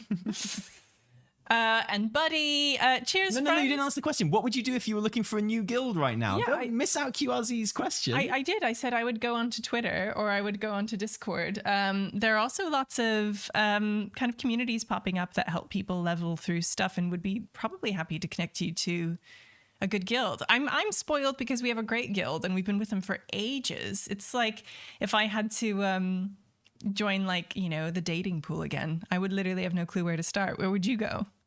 I'd go on to WoW Progress just like I did first time. And there's no Raider.io around then, right? So that would probably be my first stop now, because people put up recruitment posts and stuff there, and so that would, I'd imagine that it would probably be like my experience, but much better. But my experience back in the day, which is how I found Immortalis, my guild, was that I went on to WoW Progress. And I automatically I brought up all the guilds on my realm that were looking for discipline priests, and then I automatically just like skipped the first 3 pages because I was like, all of those guilds going to be way too advanced for me. Like, they've all got mythic progress and stuff like that. I was specifically looking for a heroic guild to do heroic progress on, and so it was like, I always liken it to when you go to a restaurant and you choose some wine on the menu, and you always buy the second cheapest wine. You never buy the cheapest, and you never buy the most expensive, but so you always go for the second cheapest instead. I didn't want the worst guilds on the realm, but I obviously didn't want the best. So I Immortalis was like the second cheapest wine on the menu for me. And I applied to a lot of guilds around that kind of level who seemed nice. I didn't bother with any guilds that didn't have a website. Now it would be a Discord channel, I guess. I actually joined another guild before I joined Immortalis, and didn't quite work out. I wasn't afraid to leave guilds if I wasn't if it wasn't literally everything I wanted it to be, basically. So I ran for a couple of weeks with one guild and left. And then Immortalis was just really nice and really cool. And I didn't really bother with any guild that didn't have a website. I didn't really bother with any guild that didn't have an application process. Mm-hmm. And just try to get a vibe from the website as well about what it was all about. So yeah. Yeah. That basically. Good advice. And I bet you can do all that and more on Raider.io these days. I bet the listings are much more searchable and much more filterable. And I bet it was like, yeah, I that would be my advice. Raider.io or recreate my experience on WoW Progress. WoW Progress, yeah.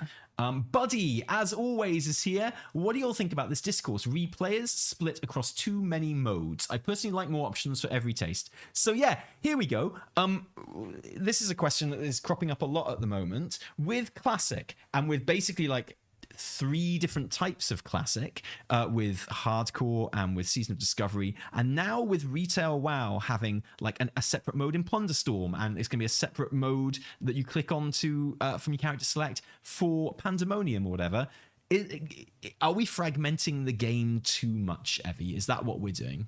I'm all for more options for what people want, really, to make them happy. I don't think it's like a fragmentation. I think it's more just giving different people the different things that make them happy. And like, yeah, sure, some of those modes are going to go away. Some of those modes are going to be like temporary and time based. I think the goal is ultimately just to get more people with a WoW sub, right? That will give them access to kind of multiple types of play. And I mean, we already have that within the game. We have people who do keys, we have people who do RP, we have all kinds of stuff. So my stance is that, no, I'm down with this. I'm happy with it. The kind of core retail gameplay is always going to be there. Yeah. I'm kind of the same thinking as well.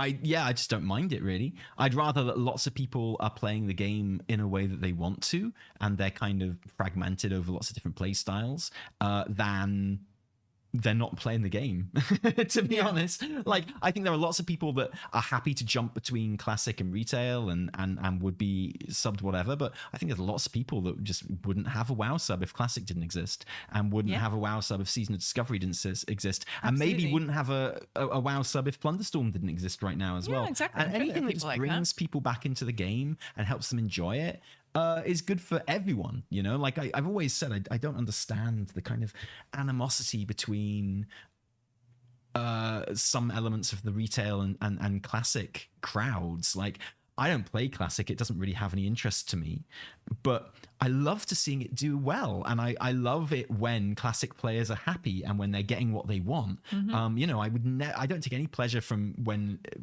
times are bad or frustrating for Classic players. I always want it to be good because it's really good for the version of the game that I play. You know, there's no, you know, it's not a zero-sum game. It benefits everyone if the game is good and if people are able to play the game in their own way, whether that be Classic or Retail or whatever. Yeah, exactly. And you will find your game that you want to play, right? Yeah. Even if you have a different entry point, like you'll probably find within those different modes what you want to do. Yeah, and I think it is important, and they made the absolute right choice in keeping it on the same sub. And I think that it's important that stays. You know, I think it is important that whatever new way to play WoW is that it's all included in this one $15 a month. Because then you are starting to fragment people if you separate from that. If you move away from the $15 sub for everything, then that's different, and that's bad, and that would be a fragmentation. But yeah, it's with the one buy-in for everything, I think it's great. Really, really good. What kind of bet would get Tally to get Xal'atath rune tattoos down his arms? Oh my god. I mean, if you designed them for me, Grey Shades, I'll get them. How's that? Oh, you know what? The problem with that is they would be too cool. Like, you would just be cool, and then people would stop you in the street and be like, that's just a cool tattoo. Yeah. Like, you know, I see people with rune tattoos. You know, usually like Norse or something, and I'm like, okay, they look cool. And you can't get that tattoo because it would just make you cooler. That's not allowed. And like, if Anne Stickney writes some very good lore for these runes, then I will get them tattooed on my skin. How's that? Okay. I always looking for new tattoos to fend off the aging process and look cool and hip and down with the kids. So, but I think you'll see a lot of that. I think you're going to see a lot of Xal'atath tattoos. For sure. Xal'atath looking sexy and the runes and things like that. I think, I think there's going to be loads. So there we go.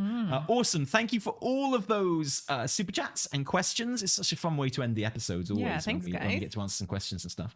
So thank you. Sorry for our camera issues. You probably didn't notice, but we did have some camera issues for the live recording today. We will be back with weekly reset over the weekend, and it has to come out over the weekend as well, partly because there's so much news that we don't want to miss out on, and we're very keen to get it out there, but also because we are going away on Monday, aren't we? Yeah, where we have an engagement next week. Yeah. You might notice that some of your other favorite WoW creators are saying similar things, and that maybe they won't be about on Monday and Tuesday either. But that's just a coincidence. So we're going to on a little trip, aren't we? Yeah. Leaving the kids with the grandparents, and we will be back on Wednesday, so there'll be no live streams until then, but I've got a feeling there might be some after that. Got a feeling there might be quite a few, and we'll see you then. So join us for the weekly reset. Thank you for everyone who joined us for this live recording of the podcast on YouTube and Twitch. Thank you to everyone listening on our podcasting services, like what's it on, Evie? It's on iTunes, Apple Music, Amazon, Audible, Spotify, basically anywhere you can get an RSS feed as well. Great. Look forward to seeing you there. If I remember, I'll cut out all the camera talk on that as well. It was the void. It was the void.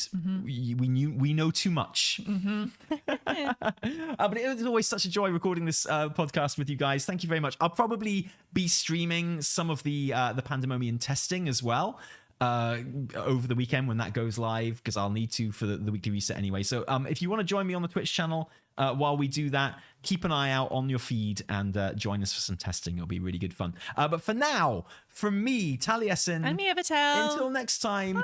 cheerio.